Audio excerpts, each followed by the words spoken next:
the regular July meeting of the Transportation Licensing Commission. We will start with Pledge of Allegiance, as usual. I pledge allegiance to the flag of the United States of America and to the republic for which it stands, one nation, under God, indivisible, with liberty and justice for all.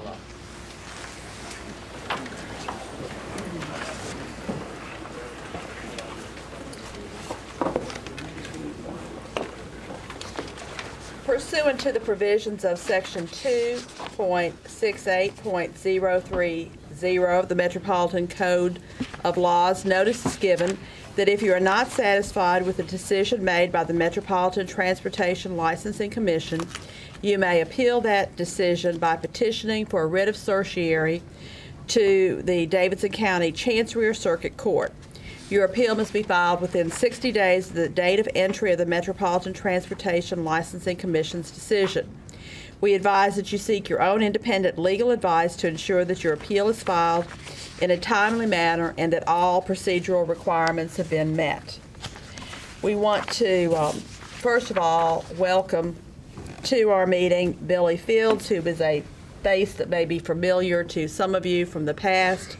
He has graciously been able to step in, and we'll talk about that at the end of the agenda, for Mr. McQuiston, who has decided to retire. I don't think any of us can probably blame him. Please do silence cell phones. Thank you. So we're happy to have Mr. Fields here. The first item on our agenda is approval of the minutes for the meeting of the May 24, 2012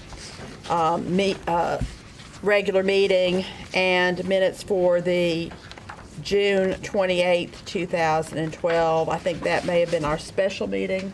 Is that correct? So first of all, are there any changes, corrections, or additions to the May 24th meeting minutes?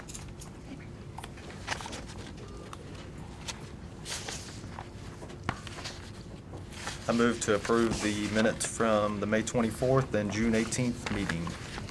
All right, is there a second? Second. All in favor? Aye. Aye. All opposed?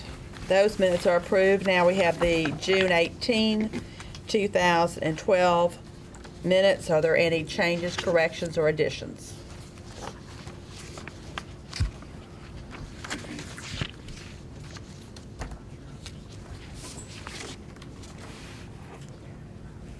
I move to approve the June 18th minutes. Second. All in favor? Aye. Those minutes are approved. Then the next issue on our agenda is consideration of draft charges for the employees, and these were circulated to the commissioners at the last meeting. Therefore, Mr. Lawhorn, Mr. Bowling, and Mr. Morris.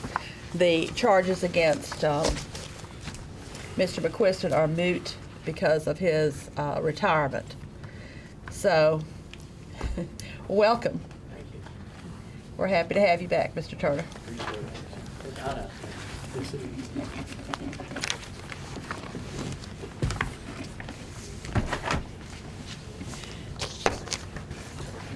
Sorry, didn't know. No problem, you're good. Those are really just charges that are pulled out of the report that the Human Relations Commission did for us, or HR did for, as a result, Human Resources, looked at. As we discussed briefly at the last meeting but took no action, our options are to anyway, I was designated to put these together, and I have. Our options are to investigate our employees ourselves and have a hearing conducted here, or to refer this matter. Welcome, Mr. Hernandez. Refer this matter back to the Human Resources Department to conduct that hearing. So, Commissioners, is there any discussion about which way we would like to conduct these hearings and proceed with these charges as necessary. I thought we made the decision. Madam Chairman, I represent this Right. that you have, You're out of order, Mr. Highland, with all due respect. well, with all due respect, Your Honor, I don't understand what the order is then. Let me, please elucidate a little bit and tell me when these folks are going to get a chance to say something. When there is a hearing set for them. My understanding is that you're going, no vote has been taken as to whether to bring the charges or not. You're out of order. Our point at this time is simply to decide how we are going to proceed. That's all. There's not a defense to be raised today. You'll get a day to do that. Your Honor, I understand that. I think, Mr. Hine, I've been at this long. please sit down. You are out of order. I have told you 3 times now. Twice. That's Okay, I'm the going to sit third. down, but I object to this going on without these folks being able to have a hearing right now on Mr. whether the charges Highland? be filed. Stop, please. Thank you. So commissioners, what is your decision? Do you all want to discuss this? How do you want to proceed? I believe that at the last meeting, we did discuss it, and we chose to turn this over to HR. I don't think we took a formal vote, Okay. is where we were with it. Did we take a formal vote? I don't think they did take action on I thought we deferred action on this at the last meeting. My recollection was that the commission did vote to use HR to assemble a hearing panel to hear the charges. The hearing panel would be the opportunity that the inspectors would have to raise a defense and present their perspective on the disciplinary charges. Call witnesses, do anything else they want. Yes, they can have counsel representing them. They can have their full opportunity for due process in that context. And my belief was that the decision was to allow the HR director to assemble an objective independent hearing panel to perform that function. And what was being brought back today, or we thought it was going to be brought back in a little later in July, was or in June, excuse me, was just the review and approval of the actual charges letters and the authorization to the chair to sign those letters on behalf of the commission, and that just kind of starts the process. The charges in those letters aren't conclusions of any sort. They are just allowing the inspectors to know what is alleged. I'm sorry, I won't be able to respond to that. She's talking to me. Mr. Holland, if you interrupt one more time, I'm going to have you leave. Now, just stop. Commissioners, have you all had an opportunity to review these charges? And do you want to, based on the advice of our legal counsel, advise us or authorize me to sign them?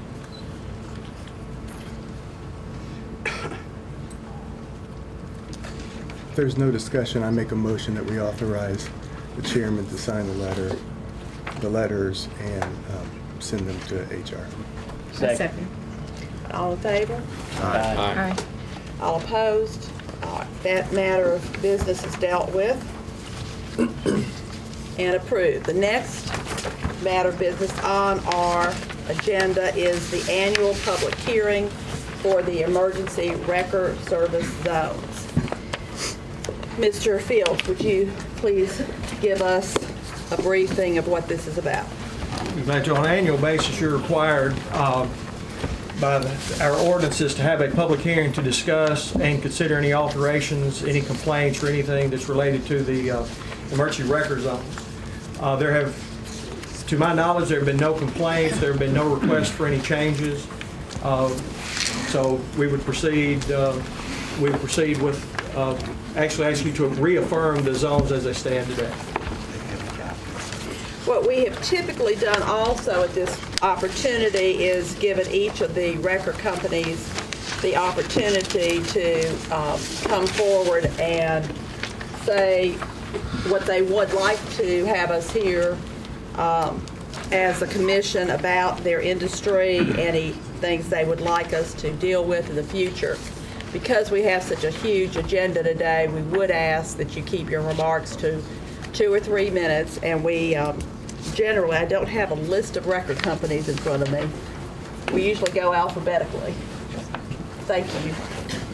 Is anyone here from A.B. Collier that would like to be heard? And we might want to put a seat up here for them if someone has a spare seat anywhere. Is there one on the end? Yeah. Or you just come to the podium if you want. Come on up, Mr. Collier. I'm David Dunn, the owner of A.B. Collier Record Service, and everything seems to be fine. Getting better every day. Well, thank you. We're glad to hear that. All right, that it? Got any questions or? Not if you don't. Bailey's, what here on behalf of Bailey's Record? Hi, I'm Maggie Martin. I'm owner of Bailey's Record Service, and if you'd be so kind, I'll go ahead and represent Mike's Custom Towing and Martin's Record Service as well. Right. I just want to say we appreciate the board. We also appreciate the inspector, and if ever I can do anything to help anyone, I would be more than happy to, but right now we're pleased with everything and the way everything's going. We're happy you've been able to carry on so well. Thank you. Thank you. Brown's Record Service?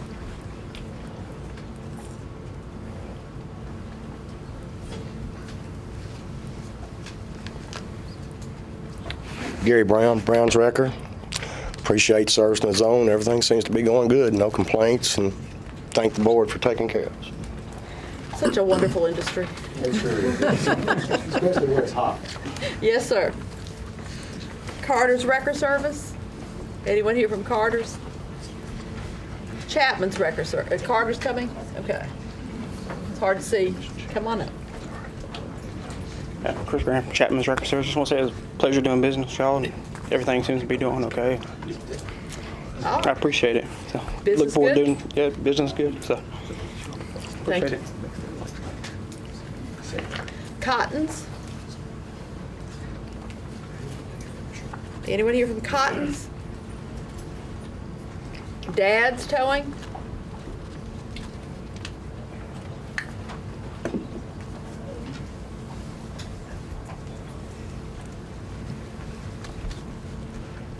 I'm Jim Mitchell with Dad's Towing. We appreciate the opportunity to continue providing service. It's a struggle and battle for us every day, but with the zoning approval of the last anchor transfer to us, we do see a little daylight. So hopefully if it continues in a few years, we'll be able to do well with it. But we appreciate the opportunity to continue service for you. Thank you. Thank you, ma'am. Donaldson Record Service?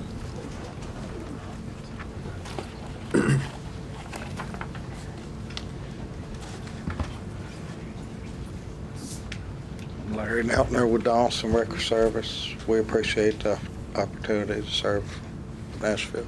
Thank you. Hillwood? Anyone here from Hillwood Record Service?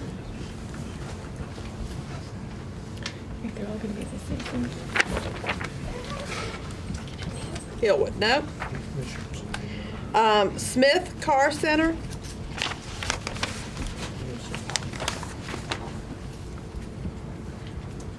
Yes, my name is Emmanuel Lopez with Smith's Record Service. We'd just like to thank you for the opportunity to serve the community. Anytime you need anything, just don't hesitate to give us a call. Thank you. Thank you. Tommy's Record Service? Hi there. Tommy Goddard, Tommy's Record Service. Appreciate the opportunity to serve. Everything's fine, and just thanks again. Okay. Tow Pro?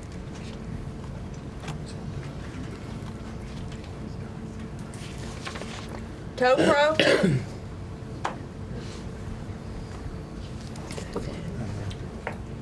Tow Pro going third time.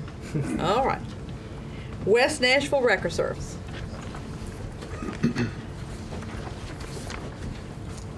Hi, my name is Larry Boggs. I'm the general manager of West Nashville Record. It's been an honor to serve Davidson County over this last year and looking forward to another year. If you've got any questions for me. If not, nobody can hear anything in the back, so just, I don't know if there's louder speakers or anything else. No problem. My question is there anything you guys need from us? The next thing on the agenda. The next slide. Next thing on the agenda. Okay. I gotcha. Pass that back to Bill. You all are a wonderful industry. We thank you. I'm glad you're not having any problems. I wish some of our other industries could learn a lesson of how our wreckers cooperate, how everyone benefits from that cooperation, how well you serve our city. You make me proud every time I see you on the interstate working hard, and you're in a dangerous business, and I appreciate what you do. I'm sure some of the other commissioners all join in that. We appreciate that you're not a problem to us, so thank you. Oh, okay, there's someone here from the police towing lot. Let's hear from them as well.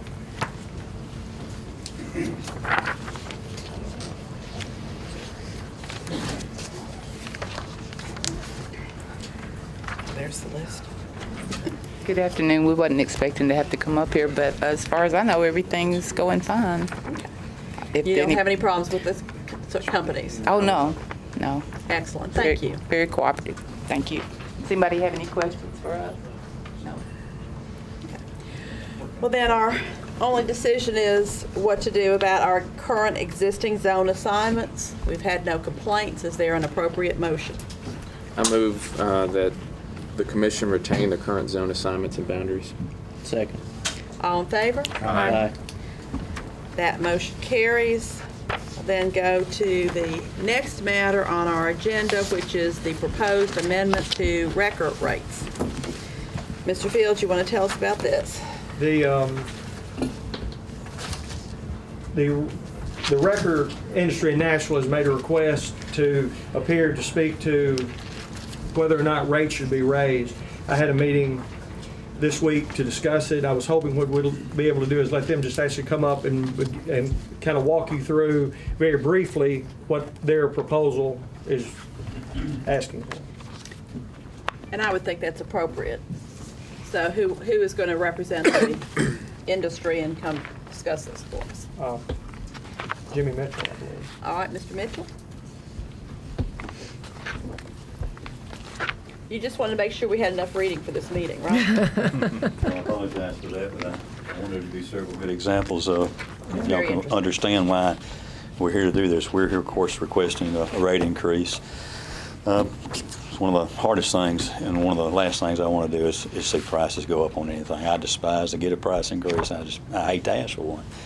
But if you look through this in detail, and these are actual my invoices where I purchased a truck. I maintain only one new truck every 2 or 3 years, and the rest of my trucks are older trucks.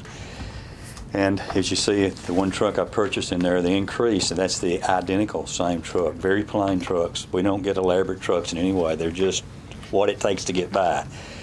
If you see the fuel cost, insurance is just ridiculously higher now, especially if you don't have an incident. And of course, you know, we had an interstate incident one time which really hurt us. Just everything related to the petroleum products has gone out of sight. It's forced us to have a lot higher cost in maintaining our older trucks. You know, our drivers and techs, they basically work off commission, and of course the way they get an increase is either have an increase in rates or do more work, and they haven't had an increase since 4 years or so. You know, we're asking for this, and we sent the comparisons in to show you the other cities that are compared to ours that are doing this. Most of them have been at 125 or 150 or. I didn't go to the towns like Chicago because their cost of living is higher, but just to give you an example, they don't touch one for under a $200 call. And it's a lot of difference, but I think our prices are very much in line that we're requesting here. We did add a couple additional things to it, such as if you get a vehicle in water, we've asked for a large increase in that. That's a very dangerous thing, and really only a diver can successfully do this if the water is over the top of the car. You know, it's dangerous to ask one of your drivers to go underwater and to hook up the car. So we've asked for a decent increase in that. A drop fee on C-Class. If you send a C-Class driver out, a big truck driver out, in one of your C-Class records, and you get a $45 drop fee, well, you've lost about $100 by doing that, just by moving the truck out there. So we've asked for a reasonable increase in that. The rest of it is very much in line on the increase. I strongly feel that it's something that all the companies need to be able to provide a good service for Nashville Metro. We're actually very fortunate. We've got 4 strong companies now, I guess with possibly even 5 really strong C-class companies in this area now. You've got A.B. Collier covering the south side. You've got West Nashville covering the west side. You've got Topo and Cottons covering the east side, and then we're on the Adserts on the north side. And we're very fortunate in Nashville to have 4 that can do this. And then we've got many good, A-class companies here. And going around, I didn't realize, I had to do a comparison to these other cities myself to see how the quality of work is, but we're actually very fortunate here to do it. And since we've started here, we've only been a little over 7 years in the towing industry now. Due to this commission and things, I've seen just tremendous improvement in it. It makes me feel proud of what we've done, what y'all have done too. Thank you. Let's just to be sure we know what you're asking for. Tell us by each category what the current rate is and what rate you're asking for. Okay, basically, most of your calls are a 105 call. And that, if you'll go to page 103, you see where it originally was 105, we're asking for 145. That may seem like a large jump, but if you compare to what Smyrna, Franklin, Brentwood have already been at 125 for several years, and most of these are already in the process of asking for an increase, which will go higher than what we're asking for now. When was the last time that you had an increase? 2008. 4 years ago. There's not been a request for an increase since then. And since then, that's why I did a comparison from about that on our fuel. Just take a glance at the fuel alone. We were paying $1.85 a gallon for fuel there. Now we're paying, well, I saw it at $3.79 today. It's down a little bit from the invoices in here, but these are my actual invoices where I bought fuel. And the trucks are actual invoices. Everything in there is my actual invoices from Dad, so you can see an actual legitimate invoice to see the actual cost, how much it increased. Fuel is well over double by itself, which is something that we go through tremendously fast, and we buy every week. And we buy it in bulk to try to get the best price that we can get. If you go down, most of these prices on this only apply occasionally.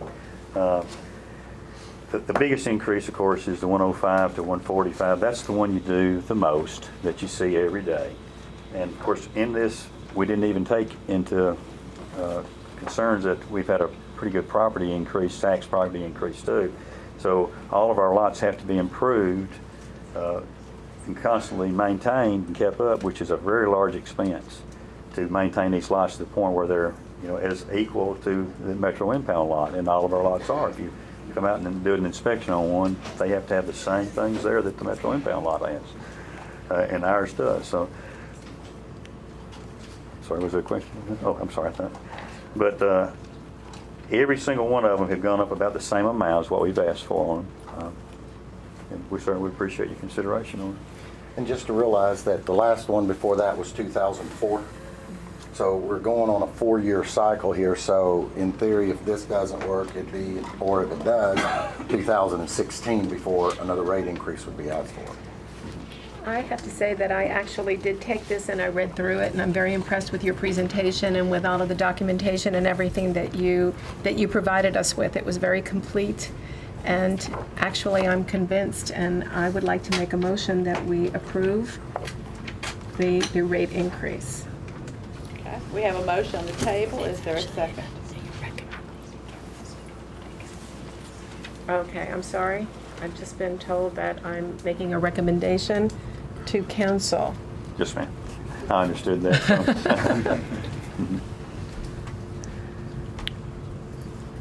That we approve.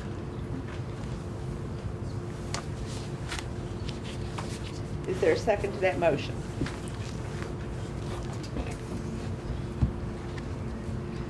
Well, let me ask it this way, Mr. Mitchell. You're asking for 145. You know, I'm a lawyer, so I know how we sort of are asked for a little more than maybe we want. Is this what you really have got to have? Can we approve 140? If we took $5 off of these, would you be able to live with it better than nothing, or you got to have the whole full We, amount? of course, accept anything the commission recommends. We're not greedy, and we're not trying to gouge anybody in any way. That's really not my question. My question is, did you ask for a little bit more than you got to have, or are you building in a little more because I think I can't come back for a long time, so I better Well, build a little more in? Truthfully, I know Mr. McQuiston's not here, with all due respect, we appreciate Mr. Fields being here now. We'd actually had this at 155 to be in comparison with the larger cities, Okay. and then due to that, he thought that we should be back at 145 as a reasonable fee. You know, we will consider 140 if that's what this commission feels like we need You're to saying do. I've already compromised. Yes, ma'am, we actually Okay. have. We actually have. I've got one That's question, helpful though. to us. The other cities surveyed, did they have an annual cost of living increase in there? Most of them have one up more than 3%. They did? Okay. I've got several, and I like to say that I didn't do this by myself. I had David at PoPro help me, Johnny Chapman's helped me, and Chris with these figures coming up with this and providing me information. Larry provided me information. There's a lot of us, we probably combined 50 of these to show you comparison. Some of them are just completely out of line. And the way most of them do this is they have a set out fee they start with, and then they have add-ons. Well, we requested some tickets from them, and they were averaging $175 to $240 a call because they were adding this on and this on, this on. We're not asking for that. We're just asking for the set fee. And some of these calls, you go out there and they're very easy. They're worth that rate. Some of them are worth a lot more, but you have to take the good with the bad in this.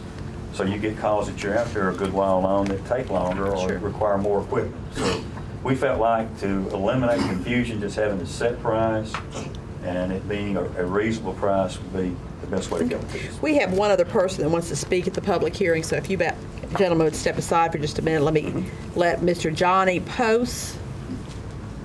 Is Mr. Pose here? Going to come forward and tell us what you have to say about this. Madam Chairman, Council, Johnny Poss, General Manager of Martin's, Mike's Custom, and Bailey's Record Service. Jim has done a great job. I'm a little new to this. Mr. Martin brought me into it, and we do need the rate increase. As you know, the petroleum products has went up, everything, and this will allow us to pass on some benefits to our employees, which they need. It'll help us also to help them. And we do appreciate your consideration. I'd like to say thank you to our inspectors. We hope we keep those guys. They do a fine job. All your consideration is greatly appreciated from us. Thank you. Thank you. All right, anything further? Commissioners, it looks like we've got a decision to make here. I have a quick question. Uh-huh. There are several different areas that they're asking for increases here. So are we just blanketing all of them when we go through this? I think that we would be, we can do it any way that you want. No, I don't. We can I'm do not it looking to do it singularly. point by I'm just- point. yeah. We can, or we can approve the rate increases requested in these first 3 pages of this presentation. And my second question would be, we're not actually setting the rates. We're requesting that the council look at them based on our recommendations. We are recommending that these And they will rates make be the approved. decision whether they're approved or not. Yes. That's Yes. correct. I think it makes sense to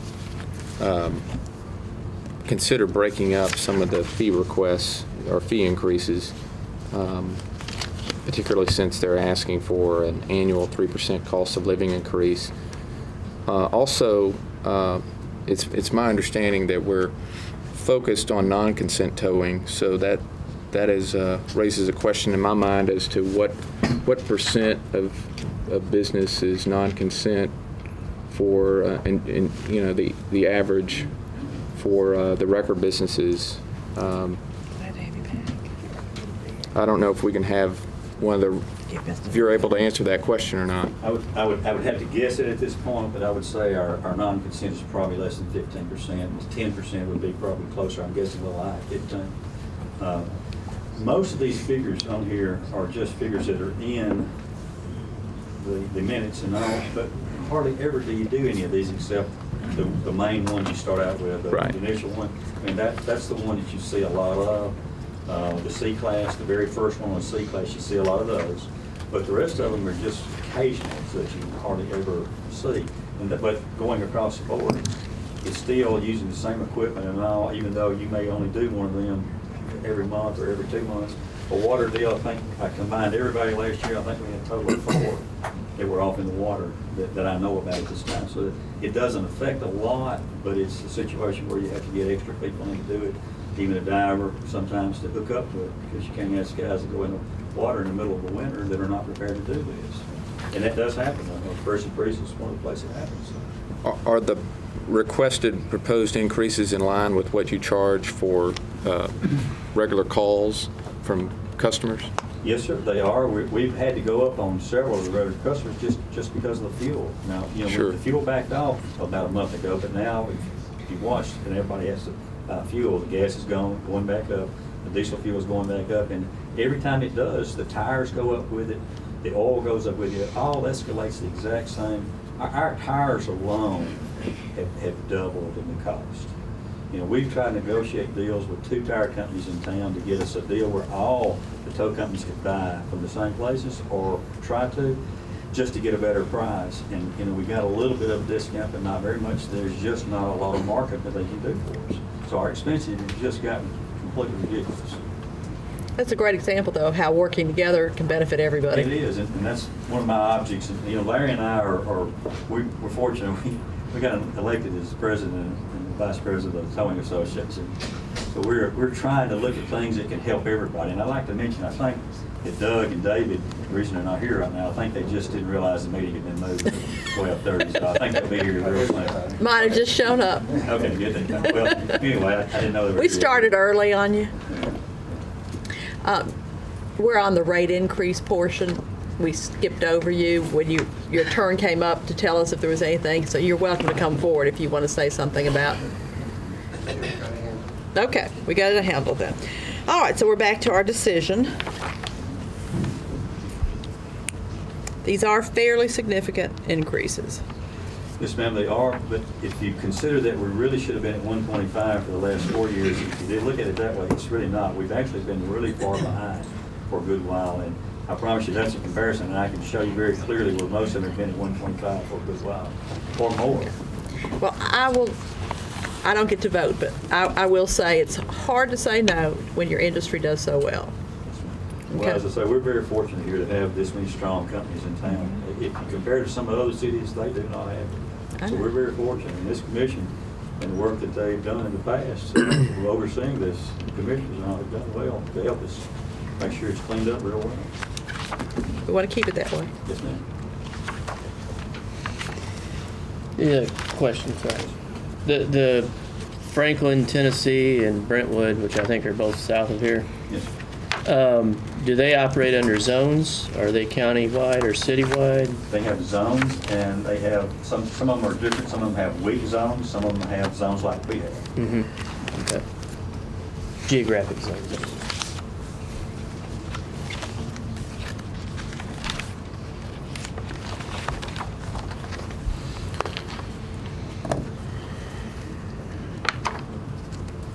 Well, let's do it this way if we could. Let's consider the rate increases, and then let's separately consider the cost of living increase. Because I think we might want to have some discussion about the cost of living. So let's look at just the rates first, because I Okay. do think those are separate issues. Yes, ma'am. Okay. Does anyone have a motion on the rates that are requested and what we should recommend to the Metro Council?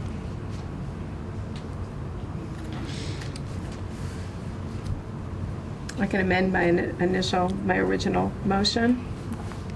You can just make a new motion. That was gone. Oh, okay, good.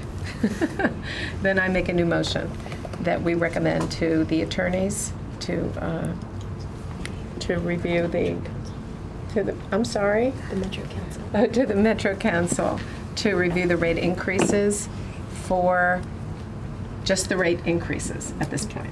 So you're recommending that we recommend Correct. to the Metro Council that they approve these rate increases? Correct. All right, is there a second to that motion? I'll second that motion. All in favor? Aye. Aye. All opposed? Nay. Motion carries. Now, the next issue we're going to consider is this annual 3% cost of living. My question is, how do we know the cost of living is going to keep increasing at 3%? We don't, ma'am. And as we know, it usually is more than that. The reason that we requested that, we looked at what the other ones were doing, was to try to eliminate having to do this again in a few years. If we had some kind of cost, and it doesn't have to be 3%, whatever we can decide on, but if we had some kind of reasonable cost of increase, then we wouldn't have to have this issue again occur. We wouldn't have to request it. Possibly we can just have the normal rate increase yearly that will cover our expenses. Well, did you all talk about or consider something that is tied to consumer price index, how those prices have increased, or to interest rates, or something that was... No, ma'am, I didn't. I'll be glad to do that if we need to do that. I went basically by what the industry was doing, but I failed to do that. No, ma'am. I'd like to make a motion. Okay. I move that the commission recommend to Metro Council not to have an annual cost of living increase implemented. Second. All in favor? Aye. Oh, I'm sorry, that motion carries. I understand. Okay. Thank you. Thank you. Have we done everything you need? Yes, ma'am. I appreciate it. We appreciate your industry very much. All right, our next matter on the agenda is the public meeting on the proposed amendments to the taxi cab ordinance. Mr. Fields, you want to go over this for us, please?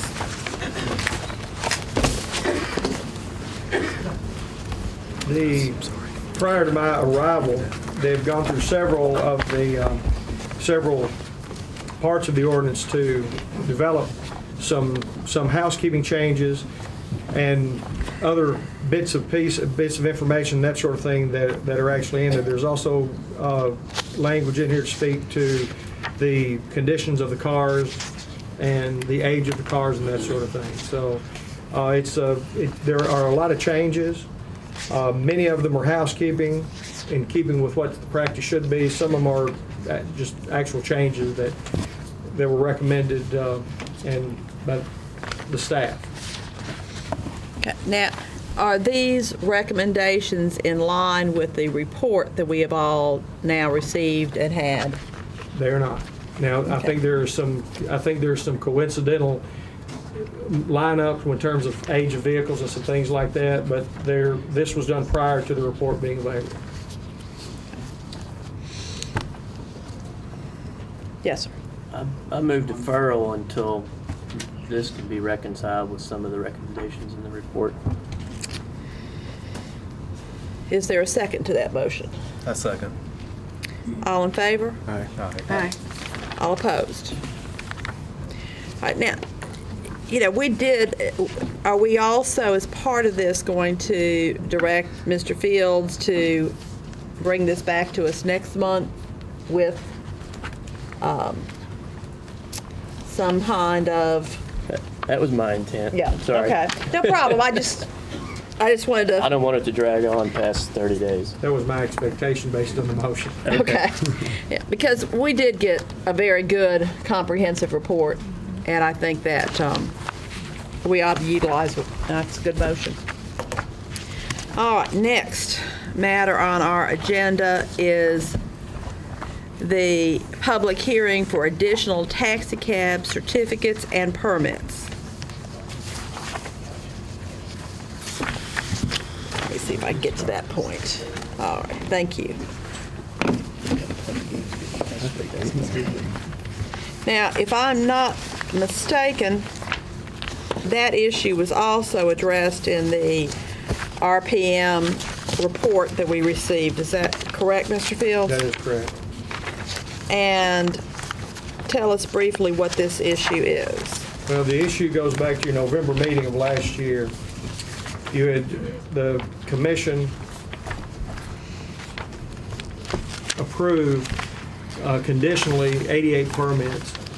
12 would be accessible cabs. The other 76 would be just taxi cabs. You held another meeting a little bit later. The conditions were not met that I'm aware of. But you wanted to continue the conversation on whether there were additional taxi cabs needed in the city of Nashville. Since then, there have been other companies that have expressed desire and intent to apply for additional taxi cabs. Normally, you would only hear that in November, and this, again, is a continuation of your last November meeting. At that point, not being an attorney, I step away from that issue. But there are other requests that are out there as well on the overall issue. Generally speaking, I think one of the issues that's out there is the idea that with the opening of the Music City Center next March, there's going to be the idea is there's going to be an additional need for taxi cabs in the city of Nashville. So the concept of do we need them or not need them is also the issue that the Transportation Licensing Commission and the Taxi Cab Record Board prior to that has argued for years. There's not ever been, that I'm aware of, a good way to decide how many cabs. We can look at hotel nights. We can look at arrivals in airports. The reality is, a lot of it is we just have to determine based on what we think and what the industry tells us and what the public tells us. So your point to, I think, and I'll go look back over to our attorney, is to consider those 88 permits that were in the part of the original model. And the report with RPM supported those additional cabs, or that need for those additional. Yeah, Is that correct? They said it would fit within the framework of the industry. Okay. And can you tell us, Mr. Fields, which companies are now seeking these 12 handicap and 66 general permits? Checker Cab has requested 6. Taxi USA has requested 6. And I don't have it in front of me, and I apologize for that. Green Cab has made a request. I thought that was for 12.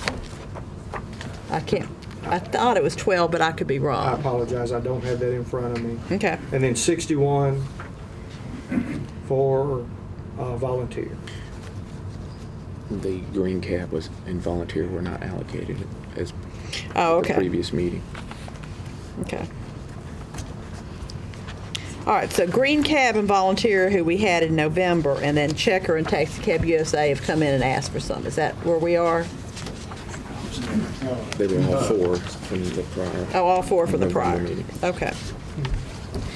We don't shout out here. We're just deliberating. We get to talk to each other in the course of the meeting. Okay, and as I mentioned, there are additional requests for additional permits that are part of your pack. It's a really big pack. So It is a big we're pack. all 10 searching. 10 Cab, and you'll find information from Mr. Jerry Lee, who represents 10 Cab. You'll also see a letter or a actual application from Acal Transportation, which is United Taxi. And Quick Cab as well, I apologize, has made a request as a new company. Okay. We did not go for full, well, anyway, they are, you have what I have at this point. Okay. What I'd like to do, we have some individuals that want to speak, and I'd also like to hear from each of these companies. It looks to me like we've got 1, 2, 3, 4, 5, 6, 7. So I'm going to call through these companies, and if each of you would come up and just tell us why, if we're going to issue additional taxi cab permits, your company should receive them. Okay? Can I raise an issue Sure. before we begin the public hearing portion? And Mr. Fields alluded to this in his remarks, but do we need, as a commission, to first decide if we are going to consider additional applicants other than the 4 that applied within the deadlines for the November meeting? These additional companies, the 10 Cab, United Taxi, Quick Cab, should we decide that those companies should apply at our regular November meeting for an additional permit? Because I know we're going to have another meeting in November. Sure. Well, if we did that, though, would you reserve some of these cabs that we're going to approve for that November meeting? Because if you go ahead and issue them all now, then you'd have to be taking them away. Well, I would think that we as a commission would decide in November, are we going to grant additional permits beyond what may or may not be given today? Right, but we've got a report that tells us the 88 fulfills what we're going to need for the convention center. The convention center is not finished yet, so I think one of the options we would have is to approve some now and some in November, because it still won't be ready in November. But I'm open to any other suggestions you all have and any motions you want to make on that. It's a good point. I think we have that issue we can certainly address.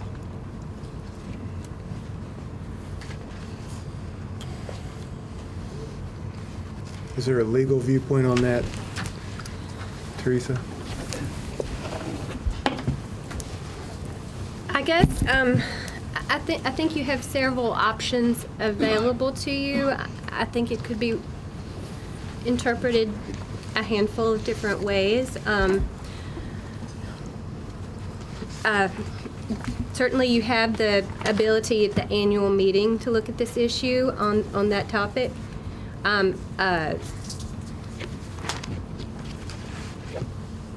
As far as notice and the public meeting requirement, the agenda was worded and posted to describe that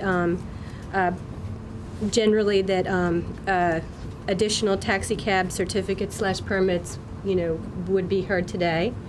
In addition to the annual meeting option, I believe there's also the ability to call special meetings on this issue. So arguably, since this is not our normal annual meeting, it could fall under that criteria, which would allow you to kind of reconsider the issue. So I think you probably can do it one of several ways. I think, as far as open meetings and public hearing notice, you've met the requirement. Does that not answer your question? I'm sorry. No, it answered. So if we consider the newer applicants today, we would not have a meeting necessarily in November for additional permits? You could have both. Well, my question is, is the commission required to have a meeting in November since we're having one this month? Well, we have an annual meeting in November, just like we just had the annual one for the records. I mean, I would probably encourage you to still have it again in November, but the conclusion of that meeting might be that because of the action taken today, there were no further needed. I mean, but I think, it's good to keep on our regular schedule. Mr. Fields, what's the maximum number in the report that's suggested? Is there a minimum or a maximum? No, I think I don't have it in front of me. We're currently at 585, and the additional 88 would have met the expectations of RPM's report. Yes. I have one other question. If we're going to consider some of the changes that we've deferred today, and we grant licenses today, are those enforceable immediately to those companies, or are they grandfathered in based on what the rules are today, not what we change in a month or two to, for example, digital dispatch? If we say everybody has to go to digital dispatch, if we grant the license after we say that, then they have to do that day one. If we grant it before we say they have to do that, then they have time to implement that. That's my question. And I think we generally, are you asking it to Mr. Fields? Well, whoever wants to answer. I think we've generally done it that it's grandfathered and we give them some period of time, but I think we have the discretion to not grandfather it if we wanted to. Okay. Yeah.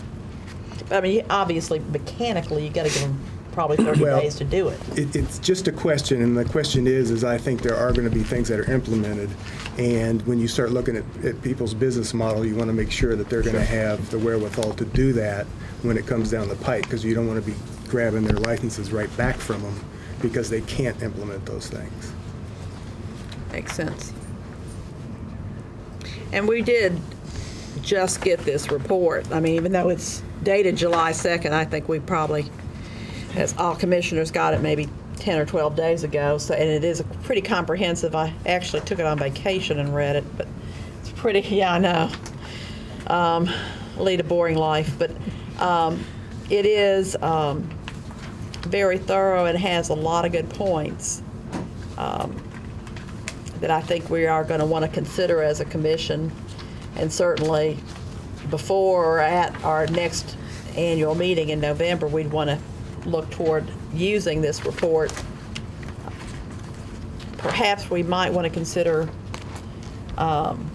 this globally with the other changes that we'll need to make in this industry. Are we required to have an annual meeting in November? Or could it be an annual meeting in Tahiti? Or, no, could it be an annual meeting in any month? I'm sorry. I think you're required to have an annual meeting, and if you want to change that from November, I'm not sure I'm aware. Is that in the regulations or in the code section? Just an annual meeting. We just sort of had them staggered because, you know, we have the Yeah. wreckers in the Yeah. summer and the taxi cabs in the winter, and we wouldn't want to have them too close together, but Same day. yeah, that's working out well. Historically, November ended up, because we renew all the cab driver's permits in September, it takes until October for us to finish that and then get to the November meeting, to be honest Gotcha. with you.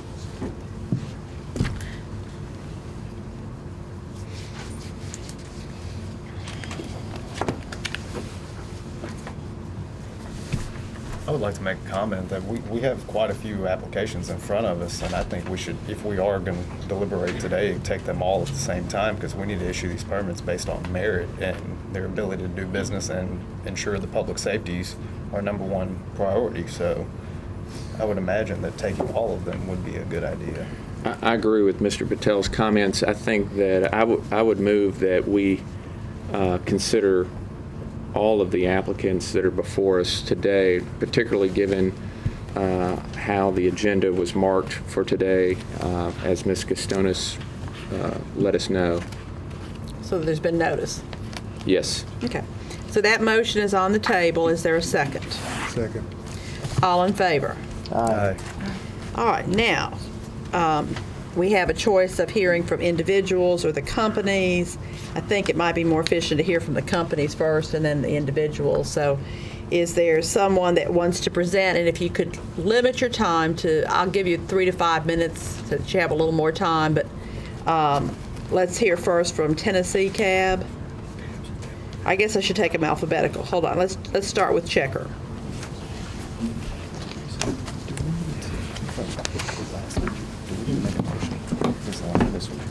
Honorable Commissioners, my name is Mulugeta Abevan. I'm the owner of Checker Cab. I just want to recollect that I remember last time the meeting was like 88 permits are granted and it's allocated accordingly with the condition that if the inspector's budget is approved. But today, as Checker, the leader of this industry, you might have read the report from the consultant. Checker has been the outstanding company. And we are all the time the leader in this industry. Performance-wise, technology-wise, the quality and customer care. So keeping this in mind, what we requested is, we requested to add on our fleet hybrid cars so that we have an initiative, Clean City, supporting Nashville to be clean city as other cities. So we requested 50 permits. Out of 50 permits, on the last meeting, 6 permits are granted to us, and 6 permits granted to Taxi USA. Today, I'm appealing that having those 6 taxis, or even more, hybrid taxis, will be a leader in the U.S. having emission-free, high mileage. That will help the industry, because some of the cities like New York, and I had a discussion with the Nissan company, because our fleet will be Nissan. Nissan has promised, and I have the letter I can show you, that in 2013, New York City will get 13 exclusively electric cars. And Nashville will be the second city to get those cars, and Checker will be the first one. And I would be very happy to give you those letters, and I have it here.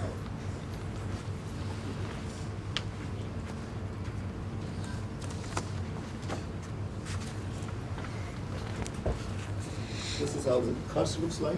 It is under production. But we can pass them. Thank you. Thank you. This was in the New York Times. It was. Cool.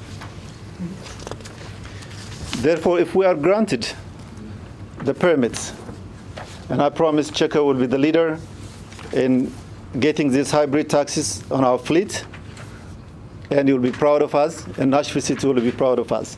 And thank you so much for giving me this opportunity. Before you leave, I want to read from the report about your company because it was very impressive. Shoppers commented, they sent secret shoppers in this report to look at the taxi cab industry, and yours said, shoppers commented on the pleasant and efficient female telephone operator and professional appearance of several drivers in their vehicles. Checker cab drivers were the only set of drivers that routinely opened doors for their customers and willingly accepted credit cards. Shoppers claimed that the drivers appeared to have a lot of pride in their taxis. Thank you. I will tell you, I ride taxis randomly. I've been the chairperson of this commission for 5 years. I get treated horribly in cabs every time I ride, 90% of the time. 10% of the time, I might have someone be nice. Most of the time, you all are talking in a foreign language, which is rude. You don't speak to your passengers at all. You don't say, we're now passing the state capitol, or point out anything. Are you from Nashville? Most of the time, nobody knows how to find an address. They're calling to get directions, again, in a foreign language, which makes the passenger feel very insecure, like, do they know where they're taking me? So I was happy to see these secret shoppers. They had the same results that I've had when I take cabs to the airport or pick up cabs from the airport or take them to downtown. And that's what you want. You want people that live here to use your taxis. So I'm very pleased, and your company did do very well in this. I wish the rest of your industry, when you come forward and ask us for things, would remember you're a service industry. The better service you get, the better results and profits you're going to have. And one additional thing. Anyone else have any comments? Well, I have one question. Sure. This is actually not a hybrid vehicle. Your letter says that a hybrid's coming later on. So are you telling us that you're willing to do hybrids now, or? We're going to do, with this permit, we're going to do a hybrid, because this is under production, which is going to produce in 2013, which, of course, we want to be a model, and we want to buy some of on our fleet. But, Honorable Commissioner, today I appeal to you. Please don't grant permit based on certain things. Give a permit based on performance, quality, customer care.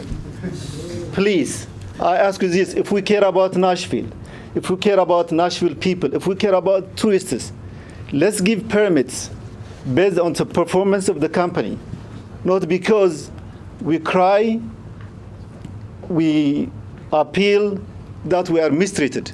Checker never mistreat any driver. Our drivers are our partners. Thank you so much. Let's not have comment, please. Sir, how many are you requesting? We request 50, but on last meeting... 50, 50? 50, yes. Okay. And last time it was granted only 6. And last time being in November? Yes. Okay. How many hybrids are you willing to do? We can do as much as it is given. We have the finance, and we can bring it in 4 weeks' time. You will see hybrid taxis in the city with Checker brand. However many permits we gave you, if we agreed to, are you willing to make half of them hybrid? Yes. Or give me a percentage. I don't want to stick you at one, but can you tell us a percentage of what you would make hybrid? Whatever permit you give us, it will be 100% hybrid. 100%, and I okay. promise. Thank you.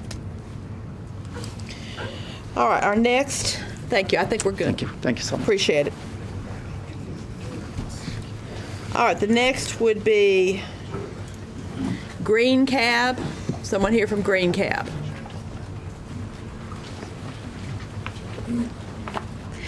Good afternoon. My name is Emily Ogden, and I am here today representing Green Cab. And we do have our co-owners of the company here with me as well, if you have particular questions for them. This is my first time in front of you all, so please be nice.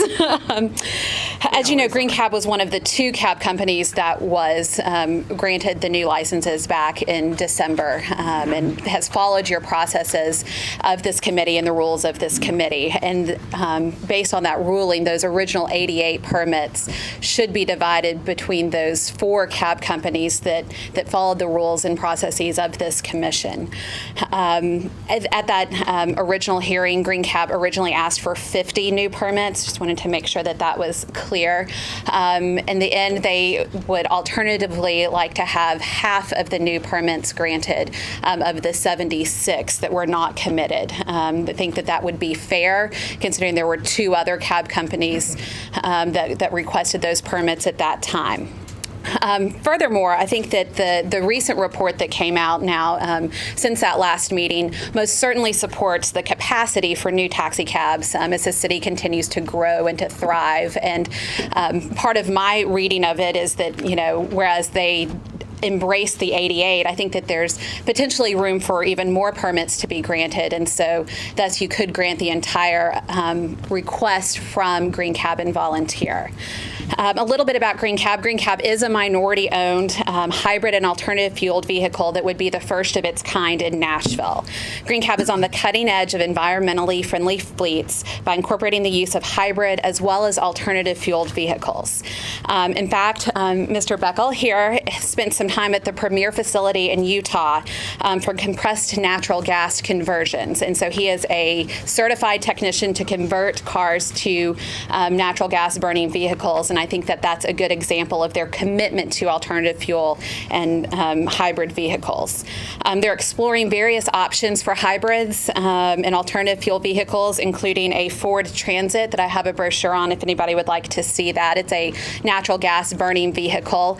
They met with the Ford dealership just this week, who said that they could have a fleet of these vehicles to them within 10 days if Green Cab is granted permits. And Green Cab has also already been pre-approved for their credit by Fifth Third Bank, and I have a letter here that reflects that.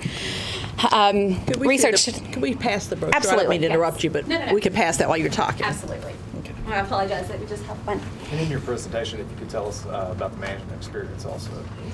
Okay. Would you like to hear about that right now? That'd be great. Okay. Your management experience, if you all would like to. I have 10 years experience the taxi industry, as well as New York City. I used to have New York City and St. Louis, Missouri, and this is the Nashville. I just get this chance. Okay, I moved from Seattle, Washington, and I have 8 years running cab experience. I worked under Yellow Cab over there. So I lived 7 years here. So since I moved here, I own business. So almost 15 years I have a business experience with that. And just lastly, would highlight that the report talked about the need for more green vehicles to be in Nashville. I just today received a letter that was actually addressed to this commission from the Middle Tennessee Clean Fuels Executive Director Atha Comiskey that was supporting our application for permits and is supporting Green Cab's mission here in Nashville. And it was dated today, so I'm not sure if you all have received this as well, and I'd be happy to pass it. Yes, thank you. And so just really think that granting Green Cab the permits that they've requested is a good first step in this direction to making Nashville the cleanest and greenest city that we have. Can you pass forward the letter from Fifth Third? Yes. On your natural gas cars, are those all going to be conversions, or are you actually buying manufactured natural gas product cars? It's my understanding that the Transit is a natural gas car, manufactured, and then, as he said, you have 2 right now that are already converted, and again, he's got the skill set to be able to continue to convert cars as well. Is there a specific car or will any car take the conversion kit? They have Ford. They have already ready for Ford Transit car. Is ready converted. And then the Compressor Ford truck. Taurus, is that what you have? No. Ford Crown Victoria. Crown Victoria. Yes.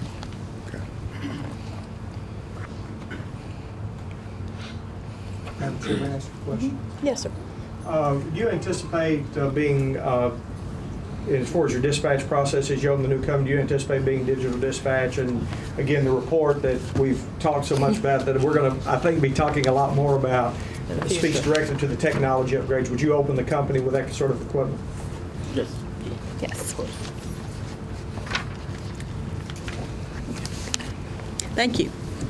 Thank you for your time. Thanks for the opportunity. No problem. Excellent presentation. Question. Oh, wait, one more question. Green Sorry. Cab, you said that you had requested 50. How many were you given?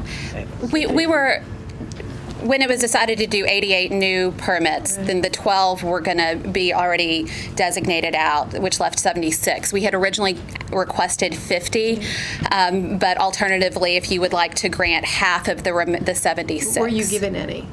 No. No. That was just the licensing. Yes, ma'am. And nobody's requesting the handicap permits so far, correct? You're not asking for any permits for handicap? No, ma'am. Okay. All right, our next will be from Quick Cab. Someone here from Quick Cab?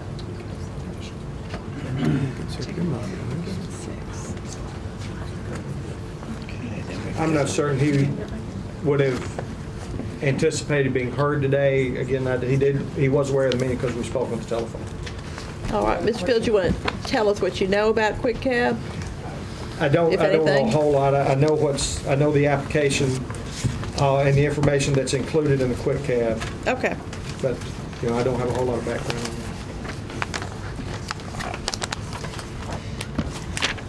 Then let's next hear from Taxi Cab USA.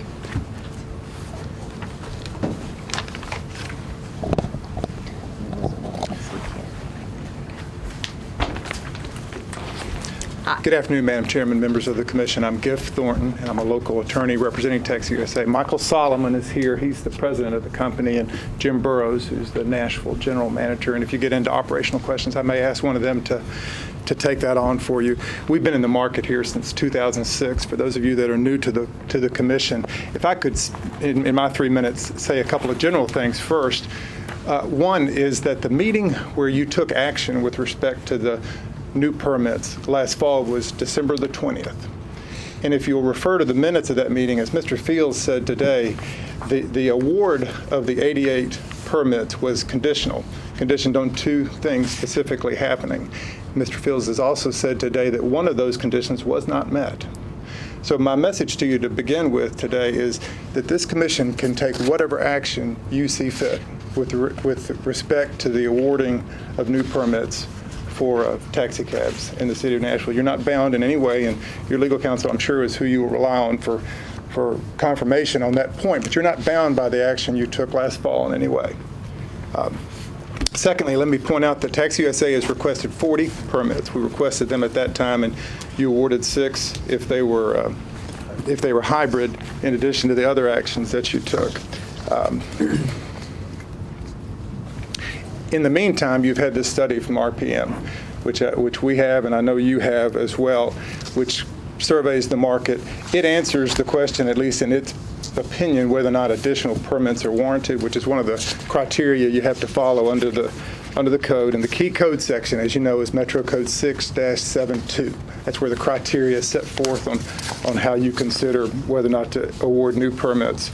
But if I could briefly point you out to the RPM report at page 1-8, second paragraph under number 1. From this assessment, we as RPM have determined that current demand for taxi cabs is adequate with the exception during peak periods. And they define peak periods as Friday and Saturday night. So it's adequate with the exception during peak periods when demand for services is high. Our analysis supports the need for an increase of approximately 60 taxis, primarily for peak periods. All right, and then it goes on, but I just wanted you to have that in front of you. Also, there's a short profile of each company in the report, and our profile of Tax USA by the RPM folks is at 3.2 through 3-4. So if you want to refer to that as you're considering the matters before you today. The general point I'd like to make is that under your code, the Metro Code, the criteria that you must follow in awarding permits, and buttressed by the RPM General Consultant's report, Tax USA has made the case for additional permits better than any of the other applicants.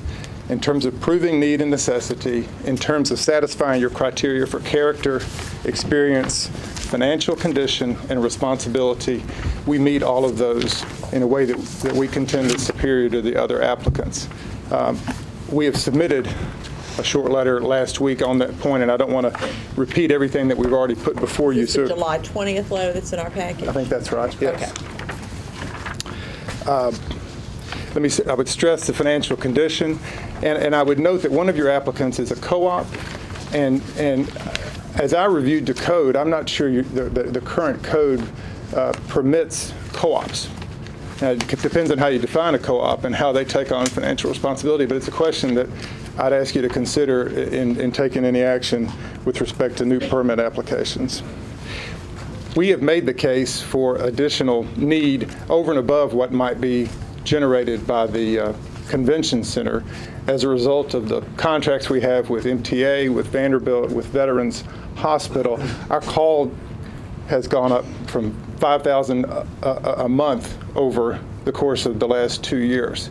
So the demand has been increased by the marketing we've done and the quality of service that we put out. We think the RPM report demonstrates that we've got, the cutting edge technology with respect to the first company to really have every driver with a BlackBerry, every driver taking credit cards, centralized dispatch, GPS. We know where every driver is all the time. We know how to dispatch the driver who is the shortest distance from the call so that the wait time is as short as possible.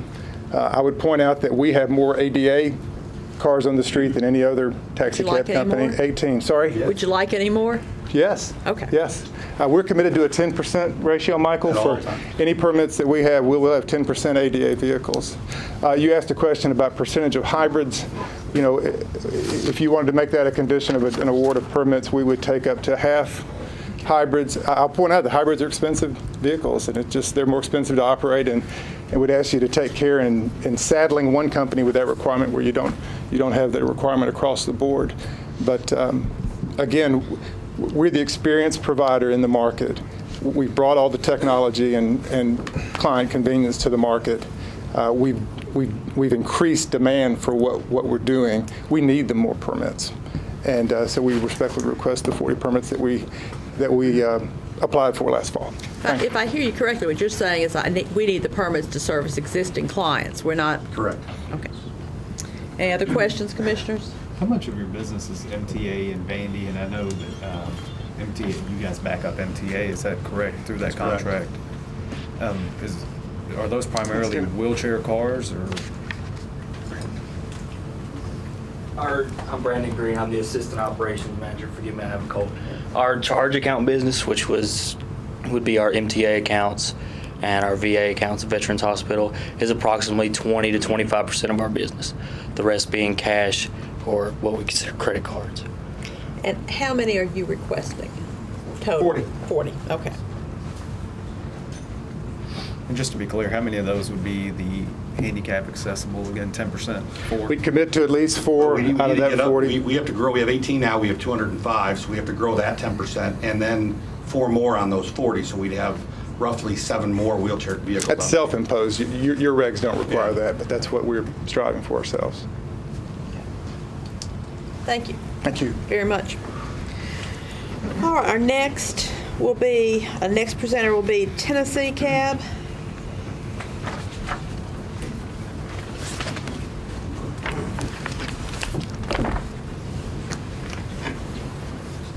Good afternoon, Mr. Lee. Does that take care of you? Request to speak as well? Yes, it does. Okay, thank you. I would be remiss if I didn't point out to the commission up front that we came over here today to discuss or have our say on the issuance of additional certificates or permits.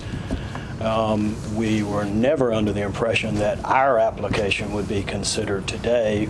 We were expressly told by the former director that it would not be heard until November. So we were here today to speak to whether or not the commission should consider granting anything before November. And I'd like to be heard on that point. I realize it may not be the most popular position to take at this point since you've started down this road. Haven't we already had a motion and approved something? Not that I know of. Maybe I'm not understanding what you want to do then. Well, we're here today to explain who we are and our position on whether or not you should go ahead and grant certificates for applications that were filed last year. Okay. We have an application that was filed this year, and we were under the impression that under the normal procedures, our application would not be considered until November. If you want to hear it today, we're here to tell you as best we can, but I wanted to point out to you some reasons why I think it makes more sense to defer action until November. Okay. My understanding of what we've done is we have passed a motion allowing 7 cab companies to present today. Are you saying you want to wait till November to make your No, presentation? ma'am, if you want us to go forward today, we will go forward today. But beforehand, what I wanted to say was, let me tell you who my clients are first. Okay. 10 Cab LLC is a Tennessee limited liability company. It was formed earlier this year. It is owned by 60-plus drivers who are currently employed by other certificated carriers. It is a driver-owned company. Okay, so it's the co-op that we were told a minute ago. Okay. All right. I'm sorry. It's very hard to hear what was in the back. No problem. I didn't hear that. Someone referred to your company as the co-op, so that's, I don't know if that's true or If not, that's but good or I'm bad. trying to see if that's the same company is all I'm 10 trying to Cab identify. is our company. Okay. 10 Cab LLC. And 10 Cab's point is we think it's better for the industry, for the city, and for the drivers to have more driver-owned companies. We are a driver-owned companies, and on that basis, we're not inclined to oppose granting permits to other driver-owned companies.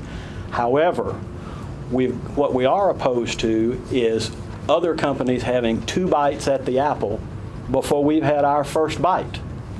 Our bite is not due until November. Apparently, it's going to be today, and we'll tell you why you should grant us permits today. But from our perspective, the commission has already acted on the application of Volunteer and Green Cab and granted those applications, subject to a condition. Everyone agrees that condition was not met. Correct. So Green Cab and Volunteer no longer even have an application pending before this commission. It has been acted on. It's over. The condition that you attached to your grant to them failed. It is just as if you had denied their application. So do you want us to only hear from the other companies today? Because we're going to grant these 88 permits. I want you to consider the fact that 10 Cab and Green Cab have already had their bite at the apple, Okay. and now they're getting a Ms. second Lee, bite at the I apple. understand you were in the back and you may not have heard. Our legal counsel told us that, correct me if I'm wrong, Ms. Castellanos, but that the condition precedent did not happen for those grants. That motion is a nullity. We're moving forward today. All right, is there a new application from Volunteer or Green Cab? We have a new application pending before the commission that we filed in this year for consideration in this year. But that application is gone. Have they filed a new application? Then they should not be considered. That's I my don't know point. the answer to that question. Okay. No, we're entering the meeting with the application that was filed for the November annual meeting. What I thought your motion was earlier, and I apologize that you can't hear in the back, I'm sorry for that, we'll try to find a way to correct that, was to consider not only those that were presented in November, but any additional that have been presented since then, which would total of 7 companies, including 10 Cab. So that's what I understand the motion to have been and what was approved. So we're moving everything up from November until today. Other companies have applied. Correct. It's my understanding. Correct. But again, I don't think that Volunteer and Green Cab have an application pending on which you can act. You have already acted on their. So Now, do you want us to defer to November and do it all in November? that No. Can I say something?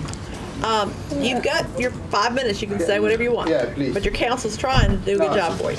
Please, first of all, I want to respond on calling us a co-op and about this promise that this company is going to provide green cabs.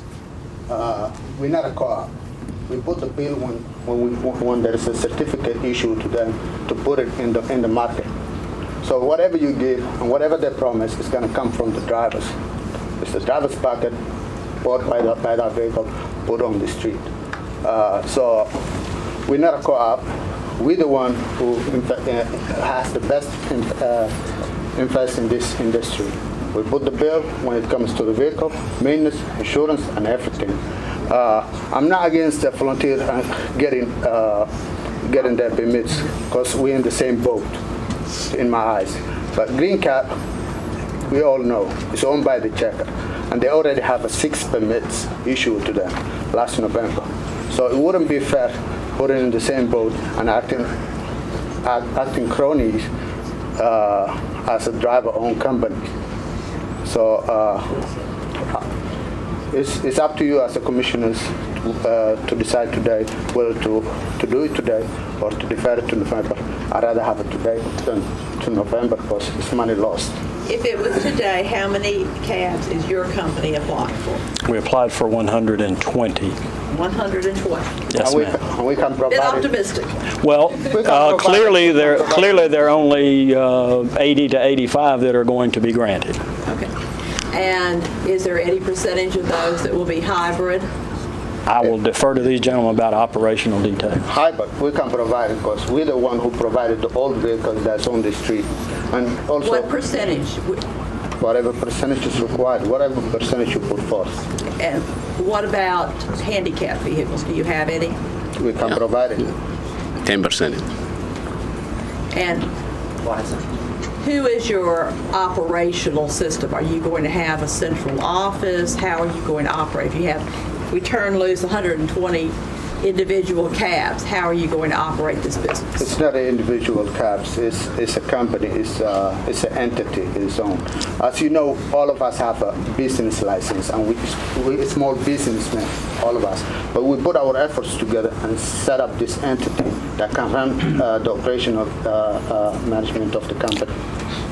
They have an office and they are ready to go to work on 30 days notice if their permits are granted. Thank you. So they're going to pool their resources?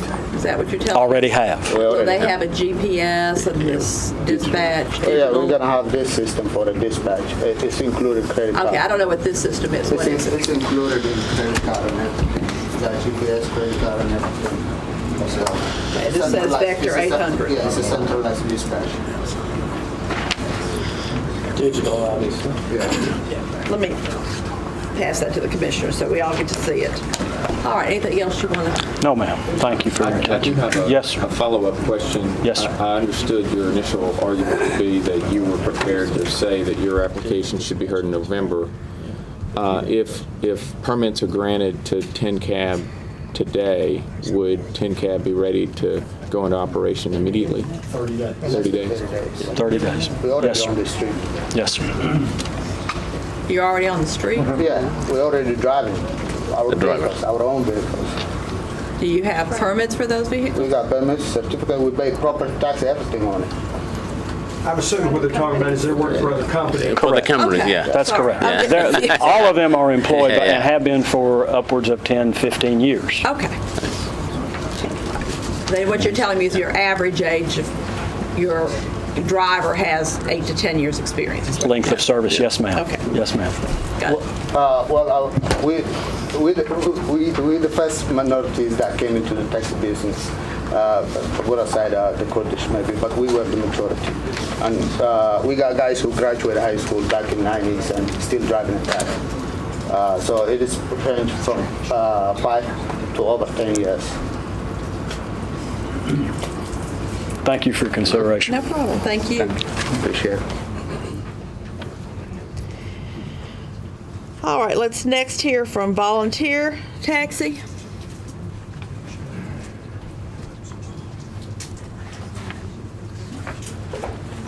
Madam Chair, Commissioners, thanks for hearing us. I want to spend this is Dell Omba, he's the president of Volunteer Taxi. We've got some other people up here. Kurt Dawson is he's the representative of the dispatch system. Just in case you guys wanted to had questions about various, we were under the impression that you guys had questions about Volunteer Taxi and how it was going to be operated. James Guerin is the candidate for general manager that they've decided to hire. And Michael Castoni is the CPA for the company, and I'm Paul Soper, the attorney for the company. I want to spend just a couple minutes talking first about about this process and sort of give you some thoughts on that, and then I want to talk about why Volunteer Taxi is the company that needs to get these new permits. The process, just to go back to December, and mainly what I want to address right now is the issue of the new applicants that are out here. I mean, 10 Cab, our guys are clearly sympathetic to 10 Cab in their attempt to get new numbers. But the fact of the matter is that, Volunteer Taxi started this process a year ago. It's been a long, as you know, a long, grueling process and an expensive process. In December, when you guys issued the 88 permits, they knew at that point that they were an approved taxi cab company, is the way we read it, the resolution, and that it was just a matter of figuring out how many of those numbers they were going to get, which I think it would be fair for them to assume that at that point that they would be getting the majority of the numbers between they and Green Cab based on the number they had applied for. If you recall, Volunteer Taxi originally applied for 81 numbers. They, as an accommodation to the commission, they in an attempt to sort of stop the deluge of requested permits that was coming in, we agreed to reduce that number to 61. But originally we had asked for 81. So to the extent we get into doing today. We had reduced it to 61 to accommodate you guys, but we started at 81 when we filed our application. But what do you want today? 61 is what we want. Yes, ma'am. So, in December, when the commission passed the resolution issuing the permits and reserving 76 to either Green Cab or Volunteer Taxi, which is what happened. 12 to Taxi USA, and 6 to Taxi USA and 6 to Checker. 76 to be divided between Green Cab and Volunteer Taxi. So they've been working under the impression since December, spending money ramping up their business, hiring candidates, looking for people to fill their dispatch office, paying a lobbyist to try and get as many numbers as they could. So for 10 Cab now to step in here in the 11th hour and say, wait a minute, give us numbers. We just, I just want you to realize that there's more to this than just stepping in and saying, hey, we want some numbers too, because this has been a year-long process and they spent a lot of money getting to where they are today. So that's enough. That's all I'm going to say about that issue. But I do want to talk about Volunteer Taxi, and I put some materials together. I think that the previous director had indicated or had sent a couple of letters saying you need to be prepared to ask some questions about organizational structure, and hand one of those to each of you.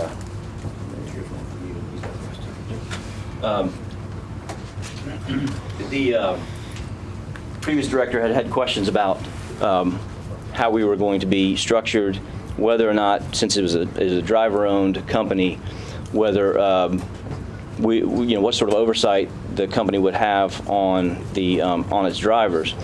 And I'd like to respond to that by saying, well, first of all, we believe in the model that we have is that Volunteer Taxi will provide the best service in Nashville because of the fact it's a driver-owned company. What better than a driver-owned company to know the needs of the customers, to know how to provide customer service, and also pride of ownership. These guys are out there on the front lines providing the services for a company that they have a stake in. So they have a vested interest in making sure that services are provided at a high level. So that's the sort of a global statement about them. Secondly, as to questions regarding driver oversight, they're a board-managed company. The board will have the ability to censure individuals who behave badly or who don't provide good customer service. They'll have the ability to revoke their permits, and all of the shareholders, all the owners, being drivers, they all signed, when they formed the company, they signed a shareholders agreement that said that if the board decides that they've acted badly, or if they are censured by the TLC, that the company can require them to sell their shares back to the company, and so they can even be expelled from the company for acting badly. So there's that to consider, and I've put a copy of the shareholder agreement they all signed in there and marked the sections dealing with that. I think the handout sort of describes in detail how they intend to provide top-notch taxi services, and they have already gone out and identified a candidate, Mr. Guerin, who has significant experience in the transportation industry to be a general manager, and they are in the process of interviewing dispatchers with experienced dispatchers to act as their dispatch individuals. So, but I would encourage you. We all have to go through this process to get to where you are going to be issuing us numbers. For these new people to come in and say that they can just pass by the whole process and all of a sudden step in and get numbers, I just feel like that wouldn't be just in this circumstances. Answered a few of the questions we've asked other people. Percentage handicap, percentage hybrid, experience of your drivers. I know that that right now, I don't know, are there any handicap taxis in the group? There are none now, but they would be willing to commit to whatever the other companies are committed to having. And as far as hybrid cars, they have already committed to, as I think that the RPM report called for lowering the age of the vehicles. They've committed to, with every car that rolls off that becomes too old, they'll replace it with hybrid vehicles as time passes. So to eventually where the entire fleet would be hybrid. So. Any other questions, commissioners? Mr. Sober, I've got a question. The commission, we're considering a number of companies today for additional permits, and based on the minutes from the December meeting, the conditions were not met for the granting of additional permits in December, and we had a motion earlier in this meeting in which the commission decided it would consider all the applicants today that were before it for the provision of additional permits. Obviously, we, the commission, have to decide if we're going to give additional permits. If that occurs, what is the minimum that volunteer taxi could obtain in order to operate a business? That's a hard question to answer. 61 is what they have. 61 drivers, and 61 shareholders who are drivers. So for every one less than 61 that they're issued, that's one shareholder of the company who's not going to have a spot to drive with his company. So we would strongly request that the commission issue 61 permits to volunteer taxi. As far as a minimum,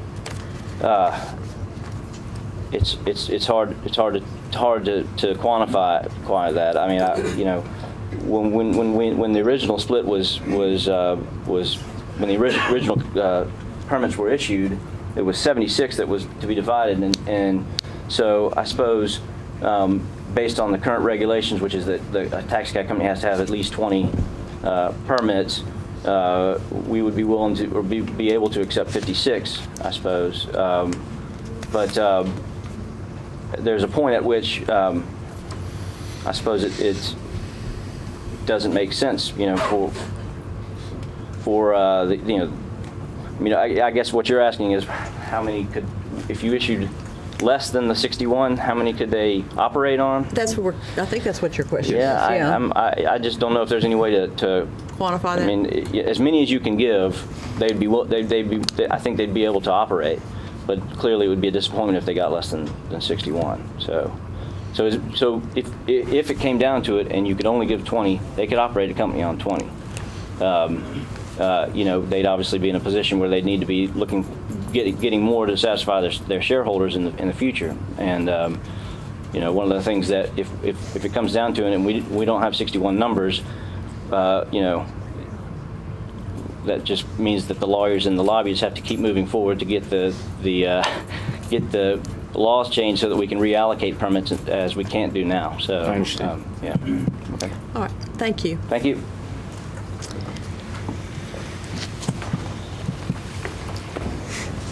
We've been at this a really long time, and it's fairly warm. Let's take about a 10 or 15 minute comfort break, and we'll reconvene and finish up. We got one more to hear from United is next. So let's take a short break.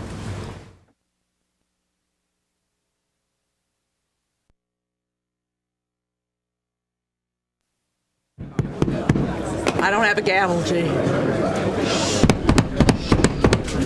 All right. Meeting's back in order. Volunteer came up to me and said I cut them off too quickly when we took the break, and they have 1 minute more to tell us something else.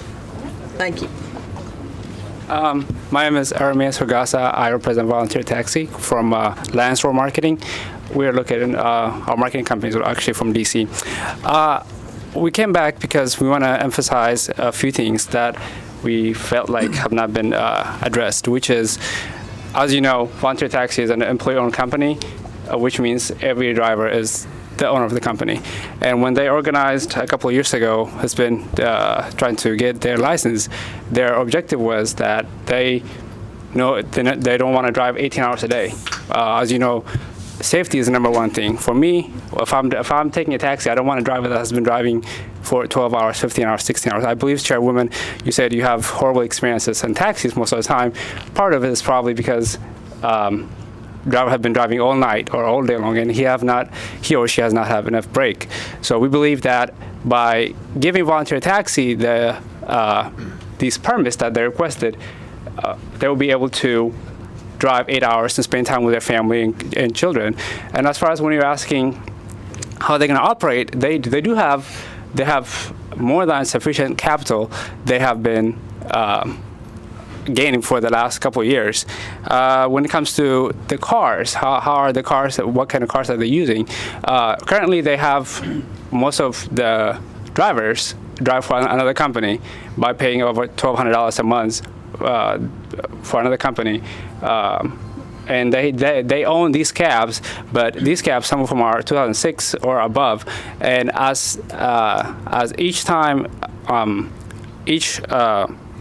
when it comes to requesting hybrid cars, they're implementing the idea of getting hybrid cars, and their next emission when the cars are going to be inspected, and if they have to get a new car, then that car they will be getting is going to be hybrid, essentially, which will make all cabs within a given 5 to 6 years of the company, all cars will be hybrid. As far as technology goes, they do have top of quality the central dispatching system, GPS tracking system, and credit card capability. Also, when it comes to training, as you know, he may know, I'm not sure, some of you may know that, they are required, as they're renewing their permits, they're required to take a class for once a year. Once a year is right now what they're taking. However, okay, just a few minutes, and no, not a few more. Oh, okay, just 1 second. I will wrap up by saying that they will be required. The company is implementing that each driver.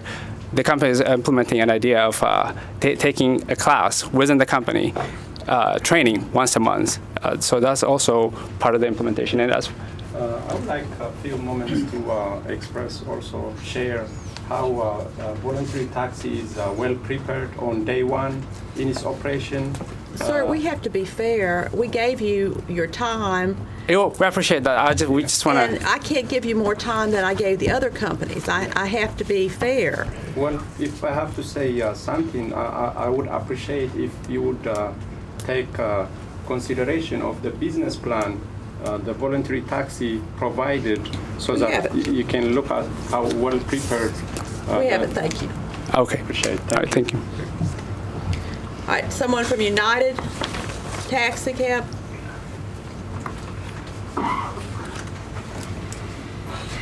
How you doing? How are you, Honorable Chairman and Honorable Commission? Unfortunately, I was under the impression, I was told that the additional permits were going to be for November's meeting. However, I have put together some things I would like to tell you. Who told you that?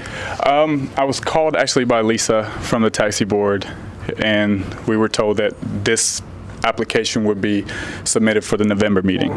For clarification, I think what we said, what Okay. I would have said, and I spoke with your father, I said, I'm not sure what the commission will do. My intention is to present any additional applications just so they're aware that these applications are out there. Making a decision and acting would have been a mistake. Okay. I have some few things I wanted to say. Are you asking us to defer it? If you have any questions, I can answer them to the best of my knowledge. I'm not aware of the full application, so you can defer to the November meeting for me. All right, dear Honorable Chairman and Commissioners, I submit the following for your kind consideration while determining the needs for future issuing additional permits in Nashville. As per RPM reports, the number of taxi cabs in Nashville are adequate. The taxi cab industry has been and is one of the best run cab industries in the country. The credit goes to the commission, the executive staff, and the functioning pillars, the cab companies that exist today. The happening of the recent past have been a concern for everyone inside and outside the cab industry. Getting taxi permits seems to have become so easy, going against the existing rules and regulations, organizing the press with a one-sided non-factual story, pressuring the existing decision makers with outside influences, subvert the system, and achieve their goal. However, the result has been that a handful of people have tried to hijack this well-running cab industry and have tried to lower the image of the Honorable Commission, the executive staff, and the existing cab companies, and the cab drivers, and the city of Nashville. The general image that has been created is that the cab industry is a mess. In fact, this is far from the truth. Such people should not be rewarded. Driving a cab and running a cab company efficiently are two different things. Driver-owned companies in the past 30 years or more, which have been given permits, have all sold out, merged, or ceased to exist due to the lack of management skills. To name a few, Music City, American Rivergate, Grand Ole Opry, Diamond Cab, Nashville Cab, Taxi Express, London Cab, Maliani, Kennedy, and some others. In the last few decades, United is the only company that has succeeded. 15 permits were granted to this company in 1997.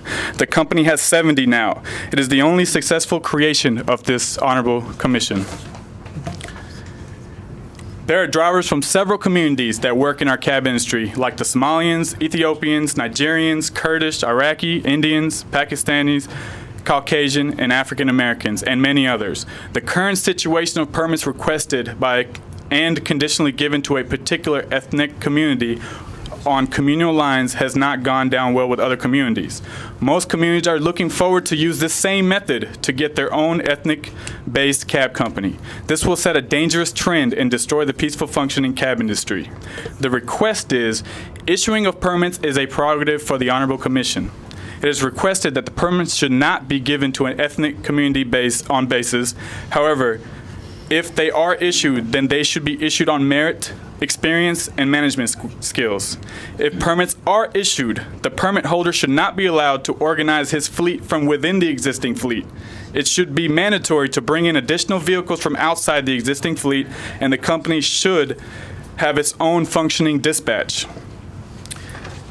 The original condition for additional staff was not met. In keeping with the standard practices, a new company should be issued only 15 to 20 permits, which we were, And then the certificate holders' management skills should be tested for a few years before issuing additional permits. Do you remember how many permits United asked for? We went from 15 to 30, and then from 30 to 70, from 1997 to today. I'm sorry. This particular application calls for 60. 60, okay. The reason why we asked for 60 is we just want to be in competition with the rest of the industry, and we're the smallest, and we want to be brought up to at least the second smallest to be able to compete. And the same questions we've asked everyone else. What percentage hybrid? What percentage handicap? We were actually the first company to implement a hybrid cab, which was an owner-operated owned hybrid cab. After that, we are willing to comply with any rules that you put forth. We do not have any handicap vans at the moment, nor have we ever had any handicap vans. Would you be willing to? Yes, sir. We would be willing to comply with any rules or regulations you put on the permits that you issue to us.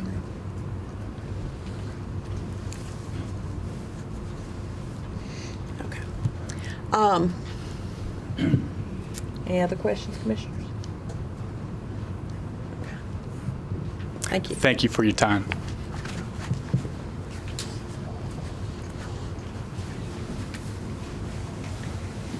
Because that provision was overlooked when previous changes were made, it still says newspaper publication has to be required for the Okay, so we're not operating properly So, today. yes, that's correct. As to the certificates, I think you're good. Oh, that's your question. Okay. As to the permits, though, it says So we're okay as to what? open meetings, but not as to the code requirement of newspaper publication. They still exist. Okay. These changes haven't been adopted yet. Okay. So let's put that on the Publish it in record. a newspaper. Yeah, let's put that on the For the next record. meeting. Okay. When we took the break, I asked our legal counsel to check on a few things, and she has done so, and I think needs to advise the commission of a couple of points, if we could.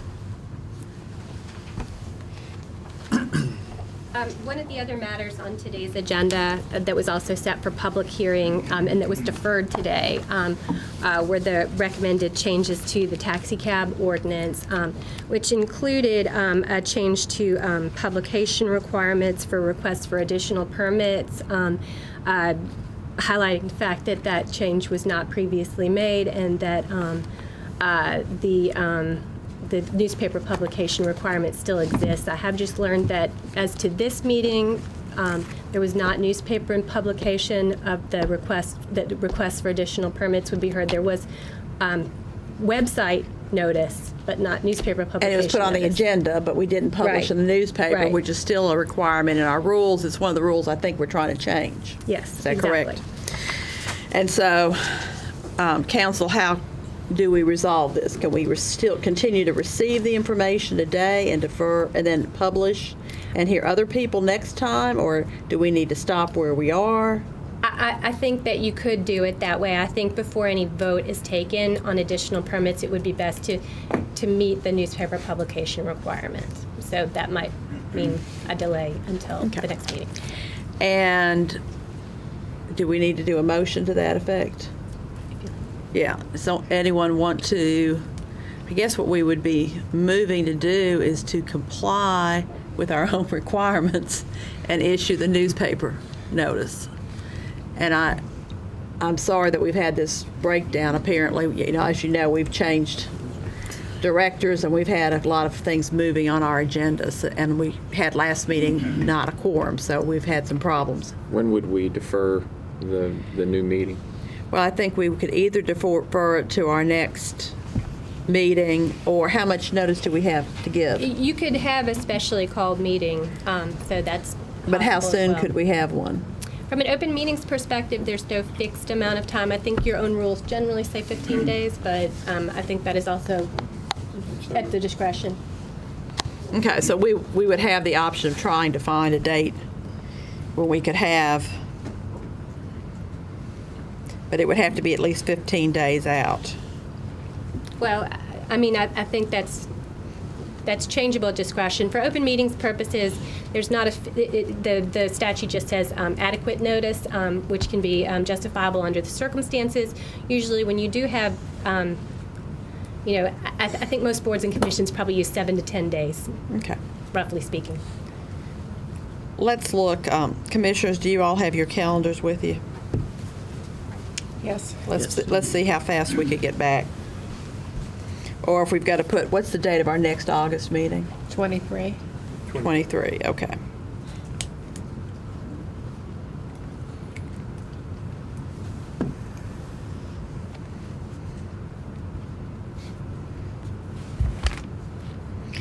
We could stick with Thursdays, or we could pick up another date if we wanted. And we don't know if this room's available. I could do as quickly as August the 2nd. Do we have, that's just a week though. Is that too soon? Afternoon? Yeah, afternoon. Good for me. Uh-huh. I'm going to be on vacation next week, but someone else from my office can cover. You sure? Do you want to do that to somebody? Okay. August 2nd. Do we have a quorum? I can do it. Can you do it? I'll be Okay. there.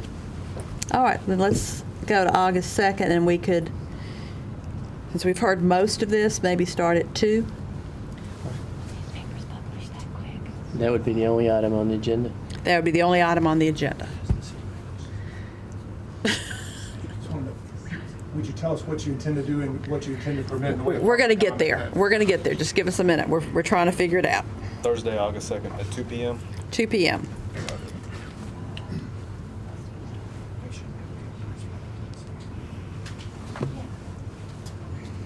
All right, now that we've got that other date, commissioners, do you want to proceed with having additional hearing on these 7 companies? I have also I believe there's 8 companies. There's another application in our packet. 10 Cab, Checkered, Taxi USA, Green Cab, Volunteer United, and Quick Cab. Oh, Quick Cab, sorry. Yeah. 1, 2, 3, 5, 6. I have 8 more persons that want to speak. Do we want to do that today, or do we want to defer that to the 2nd? Your Honor, my name is Mike Roman. I'm a member of Nashville. I'm addressing the commissioners. Yes, sir.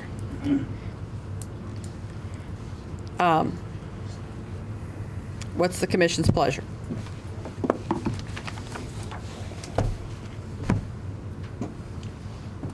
I'm good with either.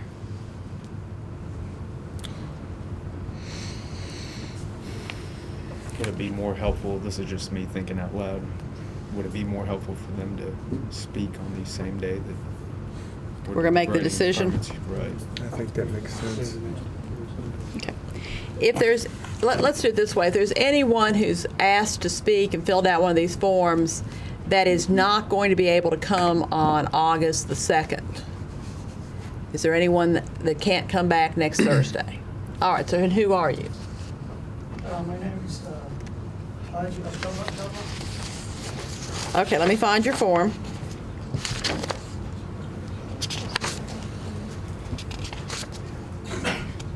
Okay, I've got it. And you can't come back next Thursday? Okay. All right, no problem. You can come and speak to us. Can I make Sure. another suggestion Sure. as well before we hear from another Person.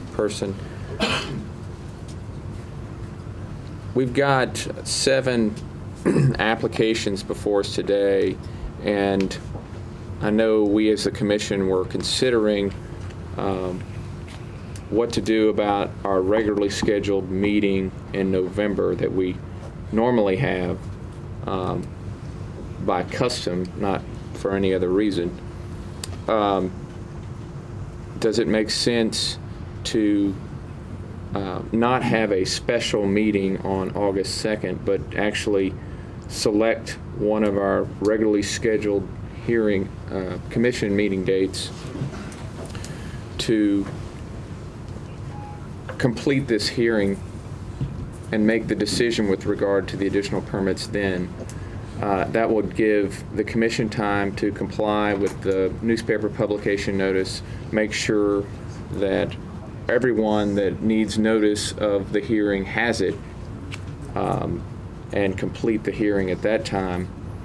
That hearing would meet our obligations with regard to meeting about additional permits for the year 2012, and then we would go another year before we have to decide additional permits. And I'm throwing that, I'm raising that for discussion, not as a motion. Can, Teresa's talking. Can the meeting, the special meeting, be in lieu of the November meeting? Can it be the annual meeting? Well, we're going to have, I think the answer is yes. We could vote to do that, but we've got 3 or 4 or 5 pages of recommendations from this report that we're going to have to deal with.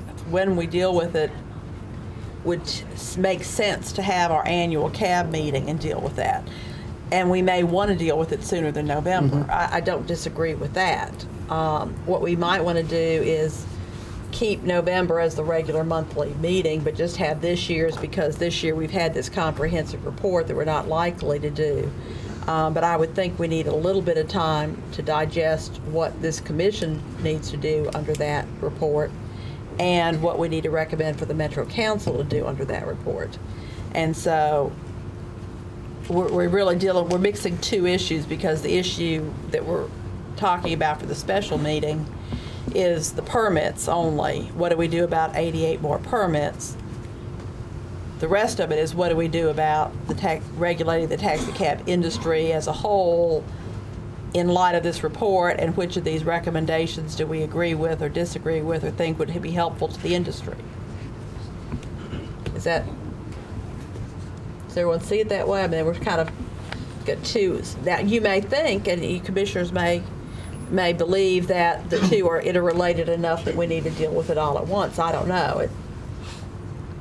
Because I agree, one of the problems is some of the things in the report that they tell us to implement. If there's a new company coming in to get permits, we'll want them to implement. So they are interrelated.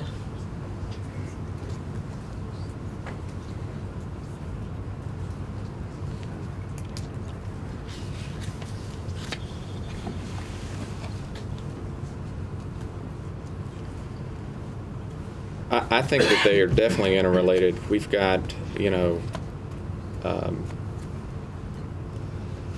result from the December meeting, which, granted 88 additional permits conditioned on certain things occurring, which didn't happen. So I agree with some of the argument today that as a result, that means that no permits were granted as a result of that December meeting, and so we're back here to decide if we're going to grant those permits. It appears that proper notice in the newspaper was not given, so obviously we can't decide that today. I think it makes sense to have that heard no sooner than the next scheduled meeting, to allow any other applicants that might have applications that they wish to submitted, so they can be considered. What I'm struggling with internally is whether it makes sense to have that be a continuation of this meeting, or actually have our annual taxi cab hearing on additional permits then.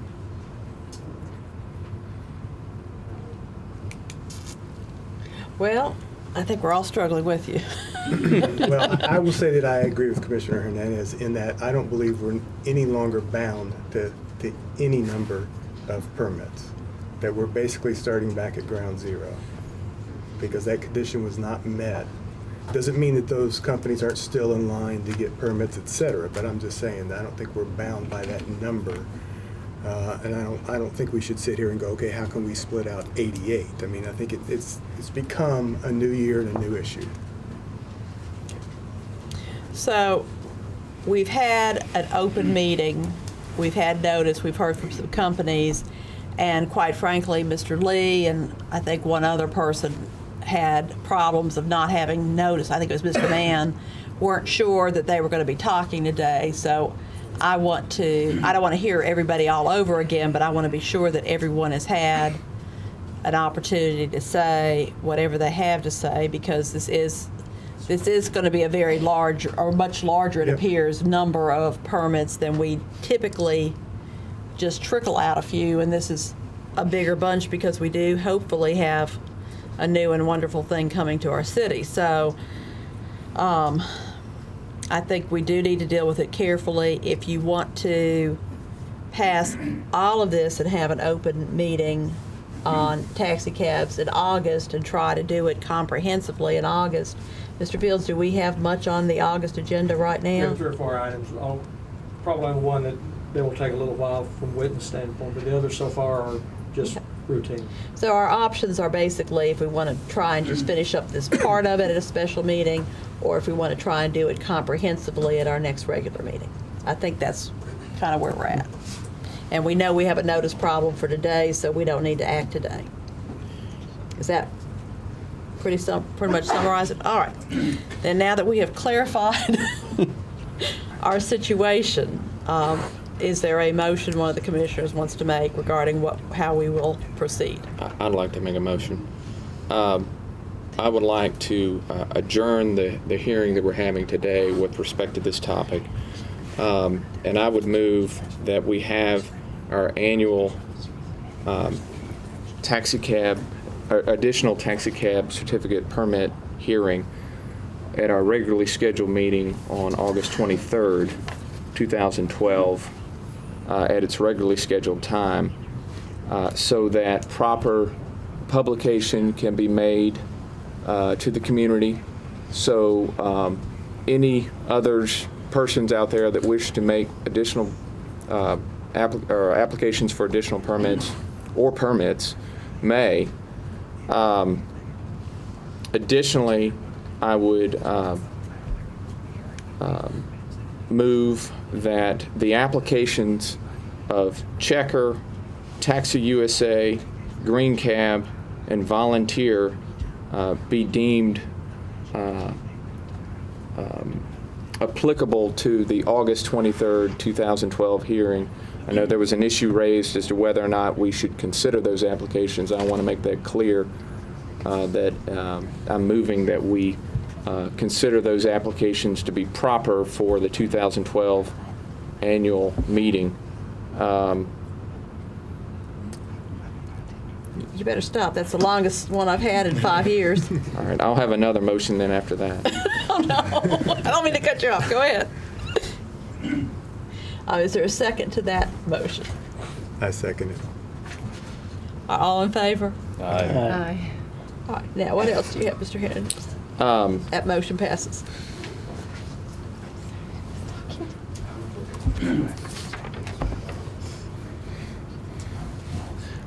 I move that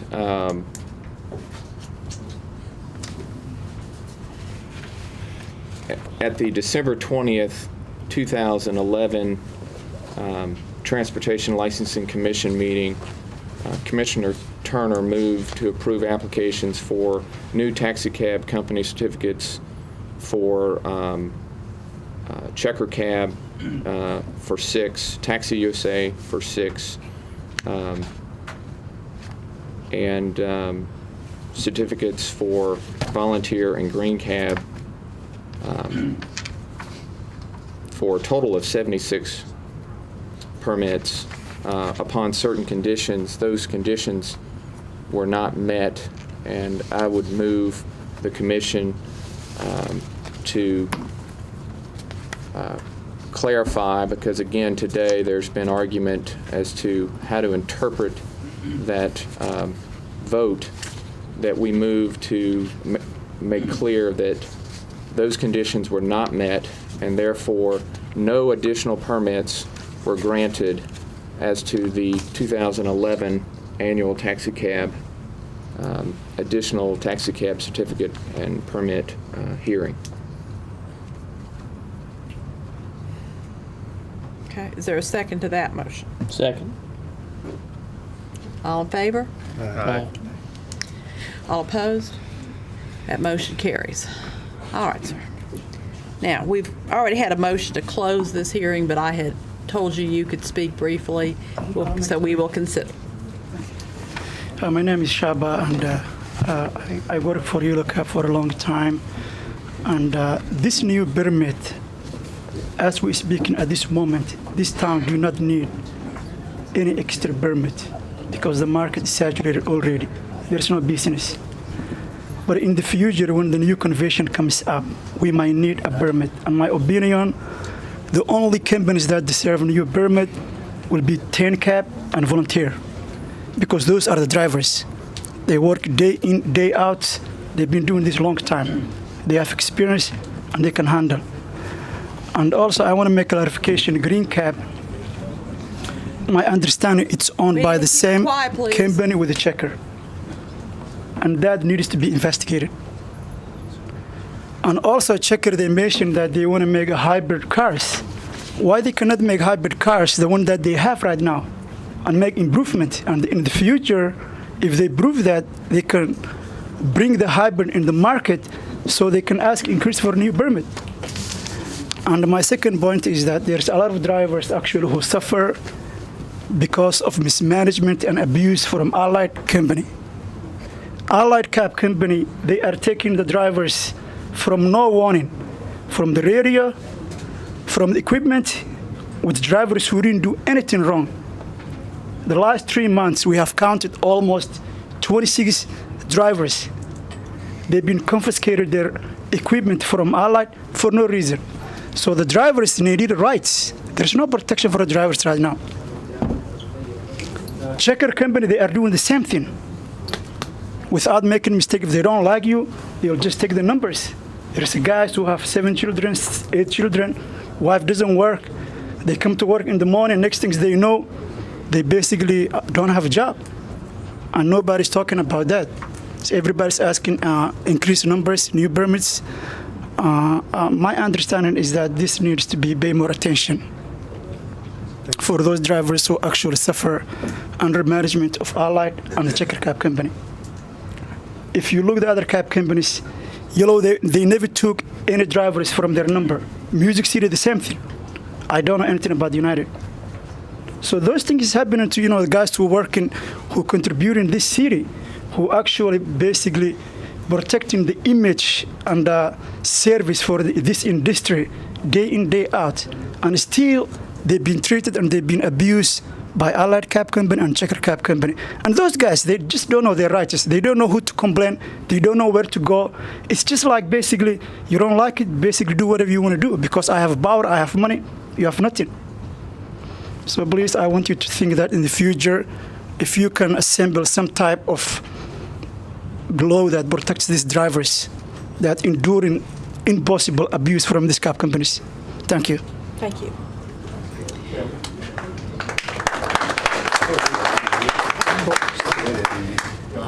Is there any way that I can make a statement? No, sir. You are out of order. Okay, that's good. Thank you. You fill out one of these forms and you give it to the person at the next meeting. Well, there's no way, if things fare through well on August 2nd, there's possibly I won't be able to come back. Okay, we're not meeting on August 2nd. We're meeting on August the 23rd. It's an election on August 2nd, and if things fare well for me on August 2nd, I won't be allowed to in a judicial canvass. I'm really sorry. That's okay. But we have procedures we have to follow. Yes, ma'am. Thank you. And good luck in the election, I guess. All right, now.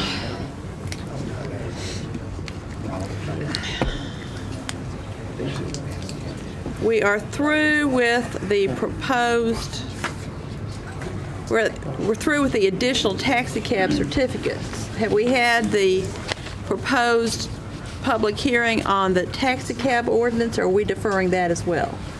We deferred that as well, too. We deferred that as well. So now we are on the public hearing for the proposed amendment to the horse-drawn carriages. Is that correct? We are. Okay. Madam Chair, before you begin that, I'd like to leave on the taxi cab matter. I know you'd like for a lot of us to leave. We would be thrilled, yes. I just want to be sure I'm clear on one point. Sure. When we come back on August 23rd, will we each be allowed to make a presentation then, or are you just going to hear presentations from those from whom you did not hear today? I just want to be prepared. Well, that isn't my decision, so, and you really are out of order, and I've never let anybody else in 5 years do this, Mr. Lee. I apologize. But it's a good point, but in the future, whisper to Mr. Fields or pass us a note or something else other than interrupting the meeting. All right, commissioners, what would you prefer to do? We've heard a lot today. I hate to hear it twice. On the other hand, I do not want to cut anyone off.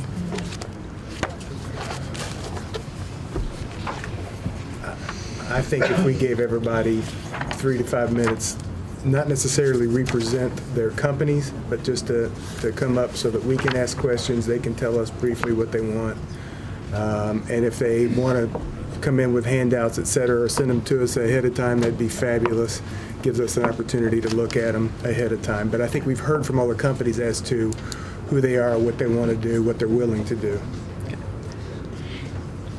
Do you want to make a motion to that effect? Sure. I make a motion that in the next scheduled meeting on August 23rd, we allow up to 5 minutes per applicant to give us an opportunity for Q&A and for them to tell us anything that they have not had an opportunity to tell us at today's meeting. And is there a second to that motion? Second. All in favor? Aye. So that motion carries. That is how we will proceed. Let me make a few comments about contacting the commissioners. Please remember, we are volunteers. We do not get paid for this job. This is what we had to read for today's meeting. If you want to send us something, please don't call our offices or send it to us individually or try and have conversations with us. We really want to be fair to everyone and have all the information come to us here at our meetings. If you do want to send us, though, something to read ahead of time, we're happy to do that. Send it to Mr. Fields, to the commission office, and he will distribute it. He's very good about that. And that way we all get it at the same time. Even the commissioners that may not be here today will be sure to get it. So just be respectful of, we want to be fair, hear what we're going to hear here, not have meetings outside of your presence or outside of what's being done. So we will reconvene on the taxi cab issue and try and do it comprehensively of all the ordinances and changes that need to be made pursuant to this report and the permits. Next meeting will be our annual taxi cab meeting. All right, now we are done with that and we are moving on to horse-drawn carriages. I'll give everyone a minute to clear out.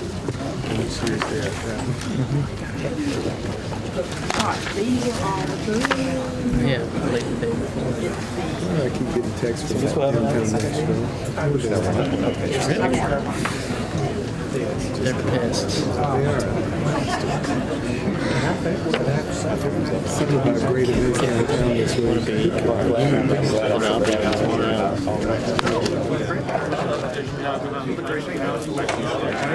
I didn't second that.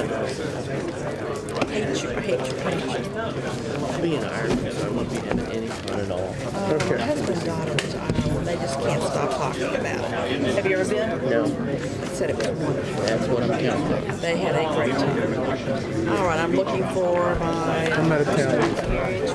Yeah. Did we have the same problem? Well, it's a different problem, but it's...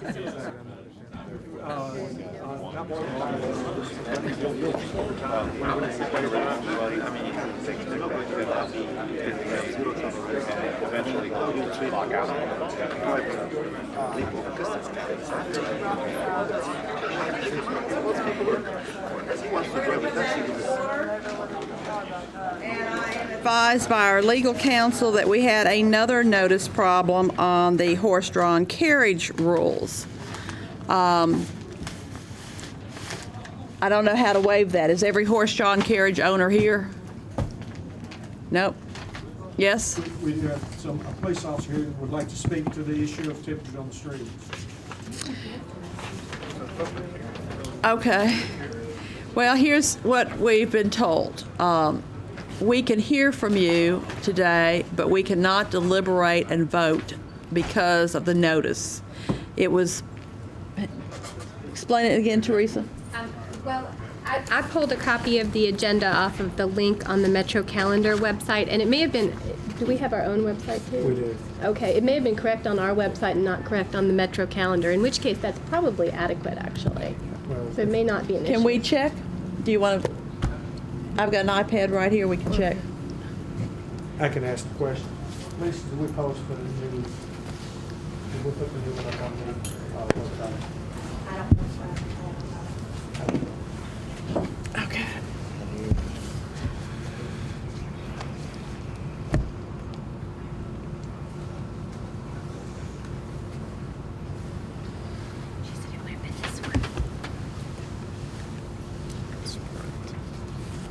We believe it was not posted. Okay. Let me just take a minute before we blow this away and make sure that it's not on there.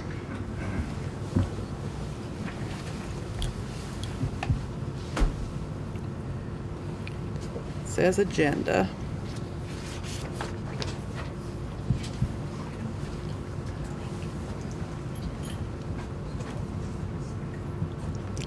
It's not coming up.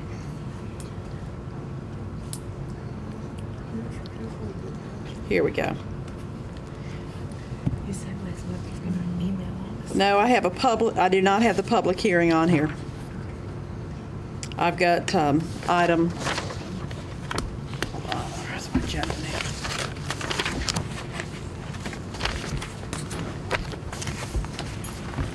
I should keep it sitting right where I can see it. Madam Chair, one Okay. of the issues that I may have on this particular one, I have a particular interest in horse-drawn carriages since I was here when that came into being to start with, and I had a lot to do with writing the ordinance. We have a new officer in charge of our, I guess it's Lieutenant Jones? Well, Officer Jones. And he and I have really not had much time to discuss this particular one. The welfare of the horses on the street are very critical, I think, to all of us. And I'm not sure that I think he and I would agree that we're not comfortable with what's right here. So what we may like to do is since this was, I think this was generated by staff, I think staff may want to give you a substitute. Okay, that's fine. And we will make certain there is proper public notice in a couple of different ways. Yeah, it's And looking to me I'll like ask we the- can't. I'll ask the officer to help me work through those issues. Okay. So we will defer this public hearing. Now, the question is, Commissioners, when do we defer it to? Unfortunately, the bad part of the temperatures are coming up. So if we can't act, we can't act. If we've got a notice problem and We've only had one complaint on any, regarding any temperature issues down that I'm aware of in the last month. Okay, well, Question is, do we want to make August a really long meeting or move it to September? What is the current temperature limit presently? 105. Right now, it's a temperature, it is a Fahrenheit temperature of 95. The question becomes, what's the heat index? What is, as they say on television, what's the real temperature? The real feel. Or the feels like temperature. And I think, again, I know the Metropolitan Police Department have policies that they work with and certainly study the issue of horses probably more than we do. So I think it'd be very appropriate to come back with a proposal that will protect the horse, protect all of our horses. do the police department still have horses that they run? Yes, ma'am. If you'd like to hear from the officer, he can give you 2 minutes. Yeah, tell us in 2 minutes what your policies are If you could come. with regard to your horses. As far as heat index or temperature, either one. We don't have a policy. I've talked to several. I just found out about this yesterday afternoon, so I haven't had a lot of time to prepare with. But I've talked to several other agencies, Rutherford County Mounted Patrol, Metro Parks, Lexington, Kentucky Mounted Patrol. None of them have a specific temperature or heat index policy in their SOPs. That probably needs to be put in at some point, but it's not exactly the same as the carriage rides because they're law enforcement. They're not, service oriented as far as, Sure. So it's a little bit different setup that way. Okay. Well, thank you. We'll look forward to working with you. Okay. All right, so is there a motion as to when we will have this public hearing? And other than today, I will say we've generally only had one public hearing at a meeting. I move that we defer this public hearing on the proposed amendments to horse-drawn carriage rules to be deferred to our September meeting. The regular September. Yes, our regular September meeting. All right, and there's a second. All in favor? Aye. All opposed? All right, then those of you who had put in to speak today, you'll be able to speak at the September meeting. And Mr. Fields, you want to give us that date so people know? I'm sorry. It's okay. Ms. Marco's done it. She's got a quicker phone than I have. I've got it here. September 27th. September 27th. September 27th. All right. Next matter on our agenda is an application for a taxi cab driver permit. I can say that 3 times fast. Nagy Galata. Okay, come forward, sir.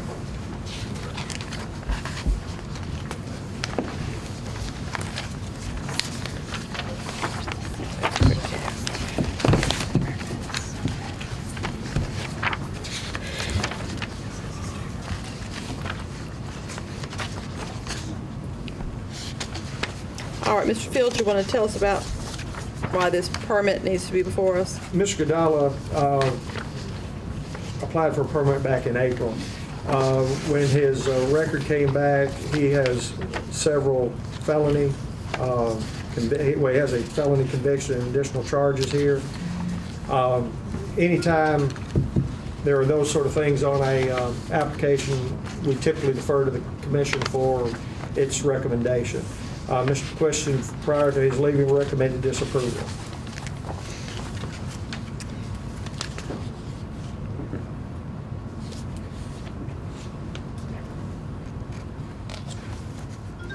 Are you on any kind of probation, sir? No. When did you come off of any probation? Since 2008.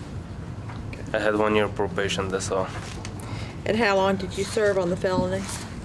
I don't have just 1 year probation, that's all. I have down that you had a felony conviction. You didn't serve any time for the felony? No. That one's 1 year probation since 2007 to 2008, and the felony I made it like in 2005, November in 2005. Okay.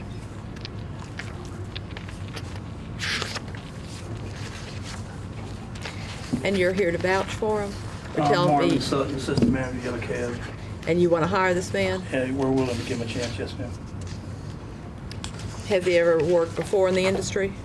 No.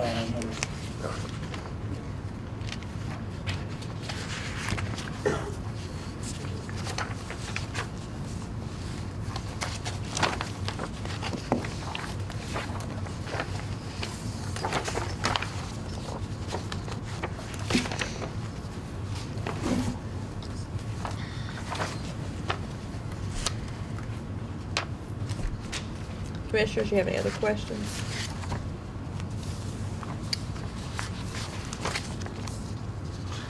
I do. Or maybe for you, Mr. Field. The report indicates a failure to register in 2008, 2009, and 2011. Again, there's a report that Mr. Question left with me. Okay. Did you fail to report those dates? What date? You have to report annually as a sex offender. Yeah. And this shows that you did not report annually in 3 out of the last, I guess, 7 years. I 5 did. years. I did. Every year I do one-time report, like in 2000, since 2008 to 2018.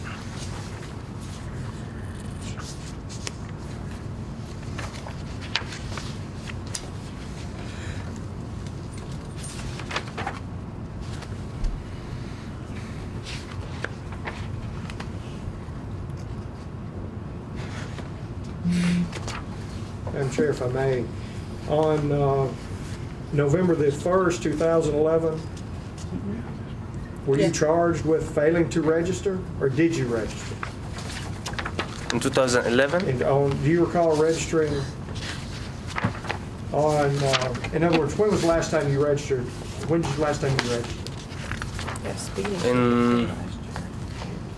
In November 2011.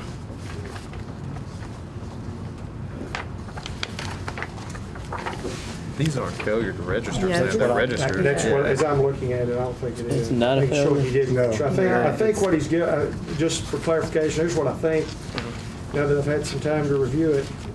In 2005, you were charged and you pled guilty to a felony. Yes. You did not serve time, you put on probation, you completed your probation, and since then you have 2008, 2009, I'm not showing that you registered in 2010, but on those other, at least those 3 out of 4 years, you did register. Yes, sir. Okay.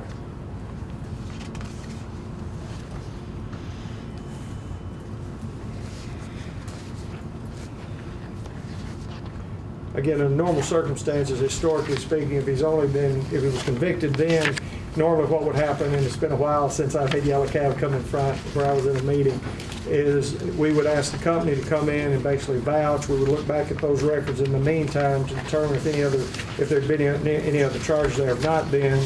The last anything that I think we can show of any kind that would affect him is, he's got some speeding violations, but none that would disqualify him as a driver.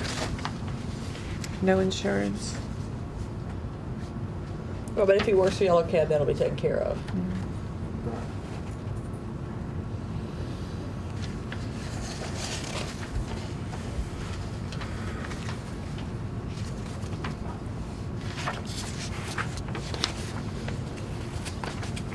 Who was the victim of your felony? That was a customer in the store, and I used to work in the tobacco store, and that was lady coming as a customer. I was young at that time, and she was, I was 2 years in that country. I wasn't speaking English at all, and I misunderstood with her, and I just put my hand in her back, but the camera is recording. That's all. And now I have my fiance. I'm fixing to get married, and my life is straight. I never had nothing since. Well, we want your life to be straight. I'm trying. Thanks. I don't understand why the recommendation. All right, Commissioners, anybody want to make a motion for this application? I move that we disapprove the application. All right, is there a second?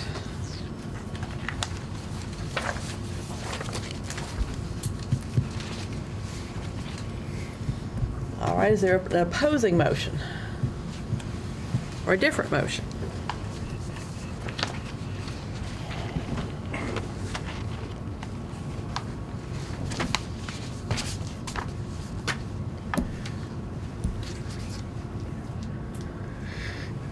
Madam Chair, one of the tools that you have to work with is issuing a restricted permit, and you could issue him a restricted permit to Yellow.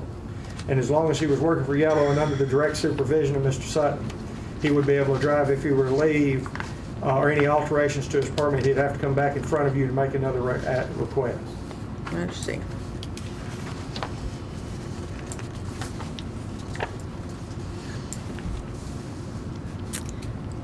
Well, Commissioners?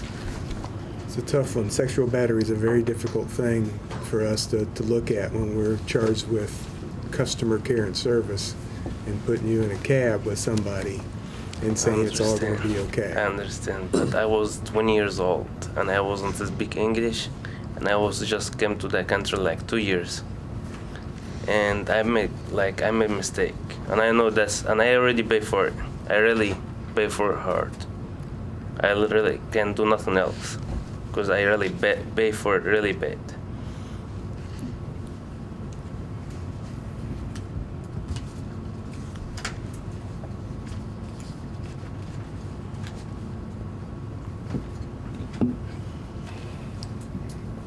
And I've been working gas station after that, and like never happened, nothing happened.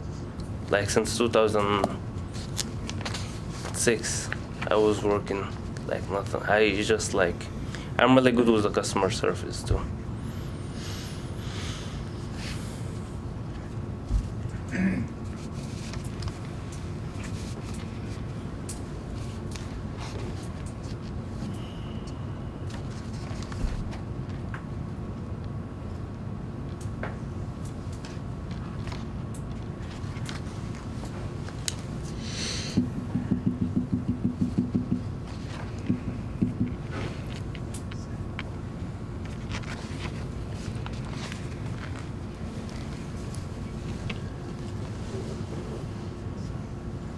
Mr. Fields, if the felony conviction was more than 5 years ago, Yes. does that fit the more than 5 years ago category? This particular offense? Yeah, 2005 will be outside the 5-year period on felonies. And then the other 3 offenses that are listed They're not offensive. may not be offenses. I think it was a misunderstanding of the report. Well, then you would have actually issued this without even bringing it to us, wouldn't you? We would have had a lot of conversations with Yellow Cab, but we would have had some conversation with it. 2 things just for future reference. Anytime there's violence, any sort of sexual activity, and theft are the 3 things that are most worrisome from The trigger as to us, yes. Commissioner Wallen brought up. Yes.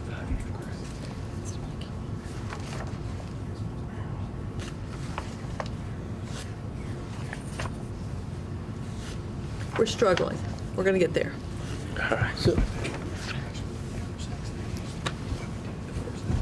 So if this were the September meeting, let's just say, and you had issued this report, would this have been referred to the commission? More than likely, but again, because there was a sex issue involved, more than You likely. would have, yes. okay. Yeah, I don't want to say for sure because, again, it's relatively new, but more than likely, again, theft. I don't want to put you on this spot. No, I'm on the spot already. But we would certainly, we were more than likely as routine would have brought it in. Okay. Here's what I want you to understand and why it's so difficult for us. Yes, sir. Because we look at things 2 different ways. We try to give people the benefit of the doubt, and we try to help them as much as we can. But in an instance where you have a sexual battery charge, if we believe you and we put you in a cab and something happens, every single one of us is going to I'm not gonna do nothing else. Even hurt if us as bad as it hurts you. Not about the work. I like understand my that. life. I want you to understand why we're having a difficult time with Yes, yes, sir. I mean, it's almost, well, I can't say that, but there are certain crimes that are easier to deal with than this. This puts us in a very difficult situation. I understand.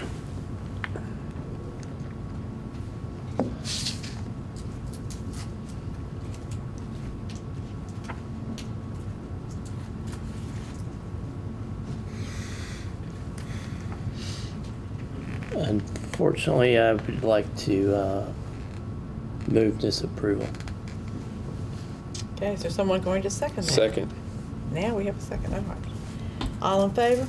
Aye. Aye. I'm sorry, sir.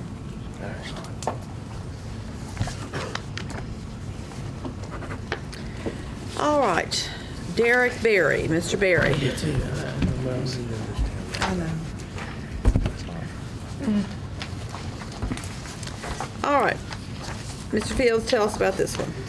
Mr. Berry has been around for a while. He says, when you look at his, he has applied for, he's reapplied for a taxi permit on May 2nd to drive for Yellow Cab. When before that, he'd applied in January, and he was disapproved, and he's reapplied. You can see he has a lot of, he has a lengthy record. Dating back to 1992. The most recent would have been in 2009, which was a misdemeanor assault, reckless endangerment, and no weapon.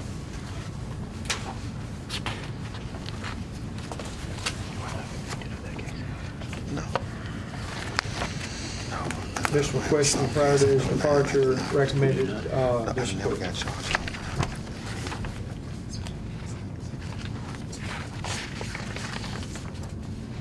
Well, Mr. Fields, you'll learn we don't follow recommendations real well, but we do. I was just repeating what he said. No problem.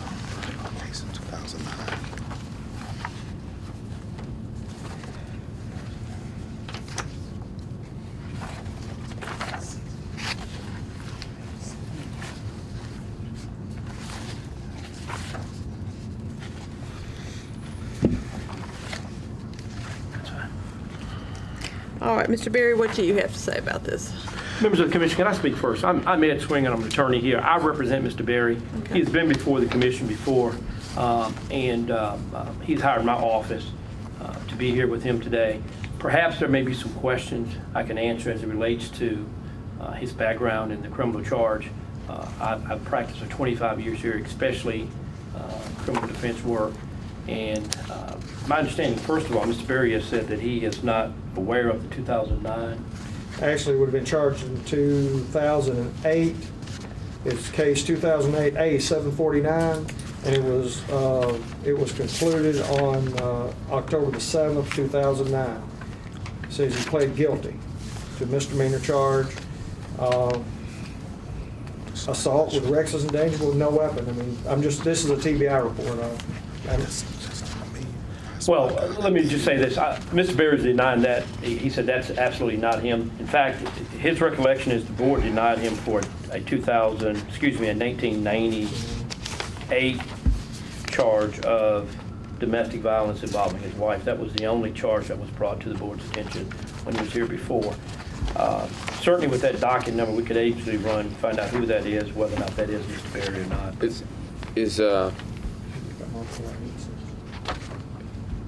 Mr. Berry, do you go by an alias Kareem Abdul Hassan? Abdul Kareem Hassan.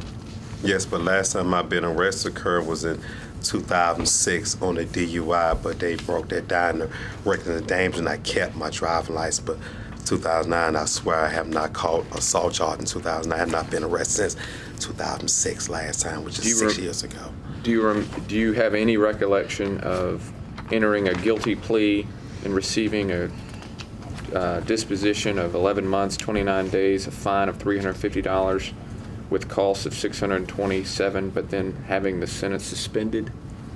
In the year 2000? In the 2008, 2009? No, I've never been arrested that year. Never. Last time I was arrested was 2006, not in 2009. No. Let me just say this for members of the commission. With a 2008 A docket number, that means the case actually went to criminal court. So that case would have probably lasted for a year or more. Yeah, it says the guilty plea was entered on October 7th, 2009. And this is based on a fingerprint background check, so the names shouldn't throw it off. Arrested 2009 on the assault case. I had a DUI case, and I plead guilty in October on the DUI case. They broke the records driving. Recorded in this report, there's 12 different names and 3 social security numbers. 10 fingerprints.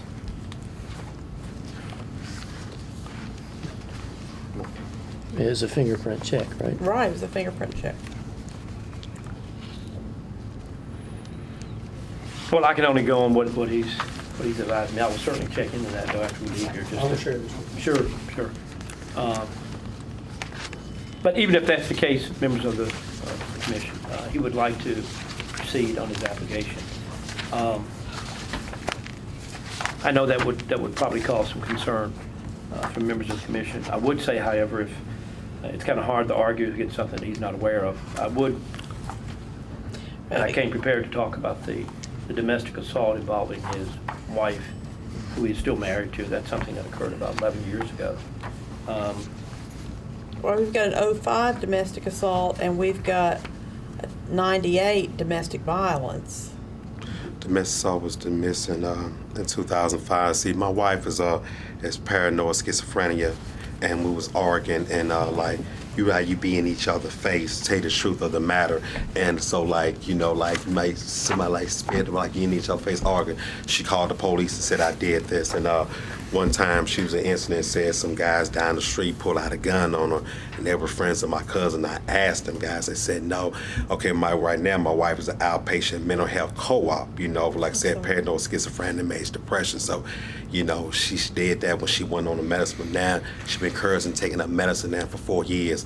But that case got dismissed because she never showed up for court. They wrote a citation on the case, and she never showed up for court. She does that. She called the police, you know, called the police when she get mad or can't get away, you know. She does it because of her condition, you know. So that case has got dismissed.